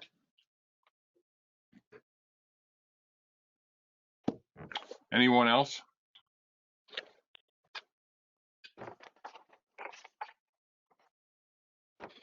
I'd like to close the public commentary. And Ms. Krumko, you're done? No other, No other witnesses, just if the board is done with the comments, I would just like to have a brief moment to wrap up. go ahead. Okay, so the board knows that we've evolved this plan dramatically through the process, and it's been a long process due in part to the delay in getting here. And the applicant appreciates the town's concern with regard to safety, and I think that through the meeting with the board's professionals, meeting with the police department, and through the discussion tonight, I think we came up with a solution that will ensure the safety of the pedestrians for the times when there would be parking across the street. Just by way of summary, the applicant is stipulating to revise the stormwater management subject to the approval of Mr. Fitzgerald. We're agreeing to move the drainage pipe out of the buffer area. We're agreeing to plant, subject to the approval of Mr. Higgins, to reduce the to increase the qualified trees and reduce the required payment. It is a small payment in the context of applications that you see. It's only a $9,800 payment now, but through Jim's help, we're going to get it to even a lower payment and get more trees put in. We have agreed that even though we were stipulating that we will never need parking lot lights because this funeral home will not be used at the night, in the nighttime or in the dark, we're going to take that extra step. So in the event the funeral home isn't here, the infrastructure underground is in, so a subsequent user can in fact put in evening lighting. That will be subject to a plan, a conforming lighting plan given to Bill for his review and approval. As you heard through the testimony of Mr. Higgins, any subsequent user, even a restaurant, is going to have a far less parking requirement. So that would enable the subsequent user to eliminate some of the parking spaces that may be along the property lines, and thereby enabling the lighting because less parking would be required. Additionally, for a more high intense use, it would allow for more buffering. Most importantly, when you heard the testimony of our planner and you look at the site and its constraints, you have a site that is a classically constrained site from a C1 hardship. You are encumbered by environmental constraints that limit the extent to which we can utilize this property. In order to grant a C1 variance, we don't have to show that the property can't be used at all. All we need to show is that we have a hardship to use it to the same extent someone with an otherwise non-constrained property could use it. I think that the testimony from the engineer and the planner goes without saying that we enjoy or suffer from a C1 hardship. In addition to that, as you heard, we are furthering several purposes of the municipal land use law, which, as you know, satisfies the positive criteria from a C2 hardship, from a C2 criteria. So now the question becomes, not will the granting of the application cause any detriment, but will the granting of the variances that we're seeking cause detriment? Not just will they cause detriment, but is it substantial, and is it so substantial that it outweighs all of the positives? for each of the variances that you heard with regard to the buffer requirement, there really is no detrimental impact based on the limited use that the applicant is stipulating to for this funeral home. It cannot be used at night. It will only be daytimes. There'll be no Saturday uses. It cannot be rented out. There will be, it cannot be for profit. There will be no employed infrastructure, no mortician, no funeral home director on the site. It will purely be used by a volunteer organization that volunteers their time to bury the people of the Sephardic community for the Jersey Shore.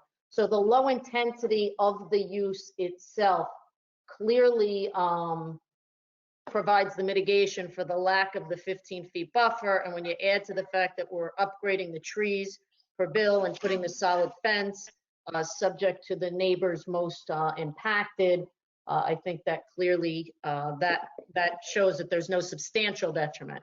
When you look at the parking space size, it's I would say that more sites are approved with this reduced parking space size than are required to put the full 10 by 20 size. The 10 by 20 has historically been for retail centers with shopping carts. There's absolutely no detriment in the context of this. There is no need for a trash enclosure, as you heard testimony, because there is no need for a dumpster. It will all be done in cans, which has been committed to being fenced and protected with landscaping. And as it goes to the islands, the one most visible to the highway will conform, and the ones internal will be satisfactory to Bill and Jim. So there was a lot of discussion. I think that the main issue is safety, and I think that the applicant stipulation in that regard addresses that and should address that to the board's concern. And based on the testimony of all of the professionals, which has really been uncontradicted by any other professional, I would ask the board that they vote favorably, subject to the numerous stipulations that the applicant has made throughout this process. And I thank you for your time, and I look forward to the day where we do this in person, so my eyes aren't blurring trying to figure out who I'm speaking to. So thank you for your indulgence in all of this. Just one question, Mr. Chairman. The refuse collection, will you by private scavenger? Yes, that was what was, I believe, it was a long time ago, but yes, that's what was testified to. Okay, and then the traffic control plan will be finalized, subject to approval of the professional staff of the board, the police department, and everything will be lawful and in accordance with the guidance of the the manual and uniform traffic control devices? Of course. Okay. Anyone? Mr. Chairman, I have one question of Ms. Krimko. So at the last hearing, Daniel had testified about the nature of the volunteer organization. Are you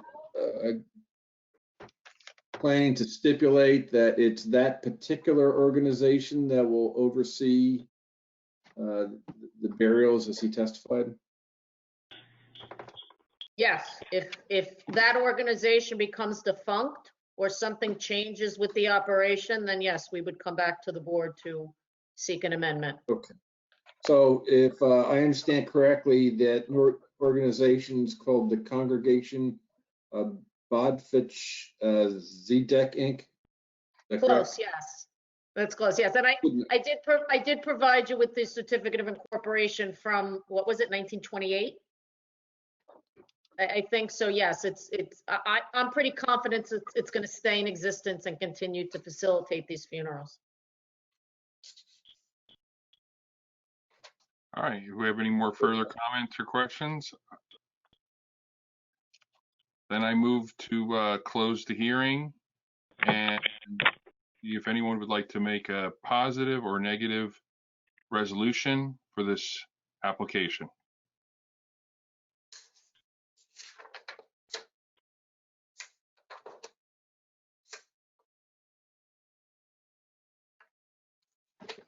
I'll make a positive resolution.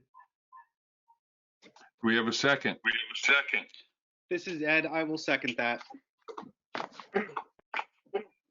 Run the roll call. Roll call. Mr. DeFilia? Yes. Duffy? Yes. Dr. Fisher? Yes. Yes. Ms. Bluth? Yes. Mr. Weinstein? Yes. Chairman DeBenedetto? Yes. Good double. Thank you. I appreciated the yes votes if I had to hear them twice. Thank you. Mr. Chairman, we have no more business tonight. We are concluded with our meeting, correct? All right. Well, thank you for coming out, everyone. And our next, Motion to Make a adjourn. motion to adjourn? I was going to Second. say, our next meeting is January 25th. Happy New Year, Merry Christmas, Happy holidays, everybody. Happy Holidays. And can you make a motion to adjourn the meeting? There's a second by Mr. Weinstein. Roll call, vote, please. Mr. DeFilia? Yes, and Happy New Year, everyone. Mr. Duffy? Yes, ditto. Dr. Fisher? Yes. Happy New Year, everyone. Ms. Close? Yes. Happy holidays, everybody. Dr. DeBenedetto? Yes.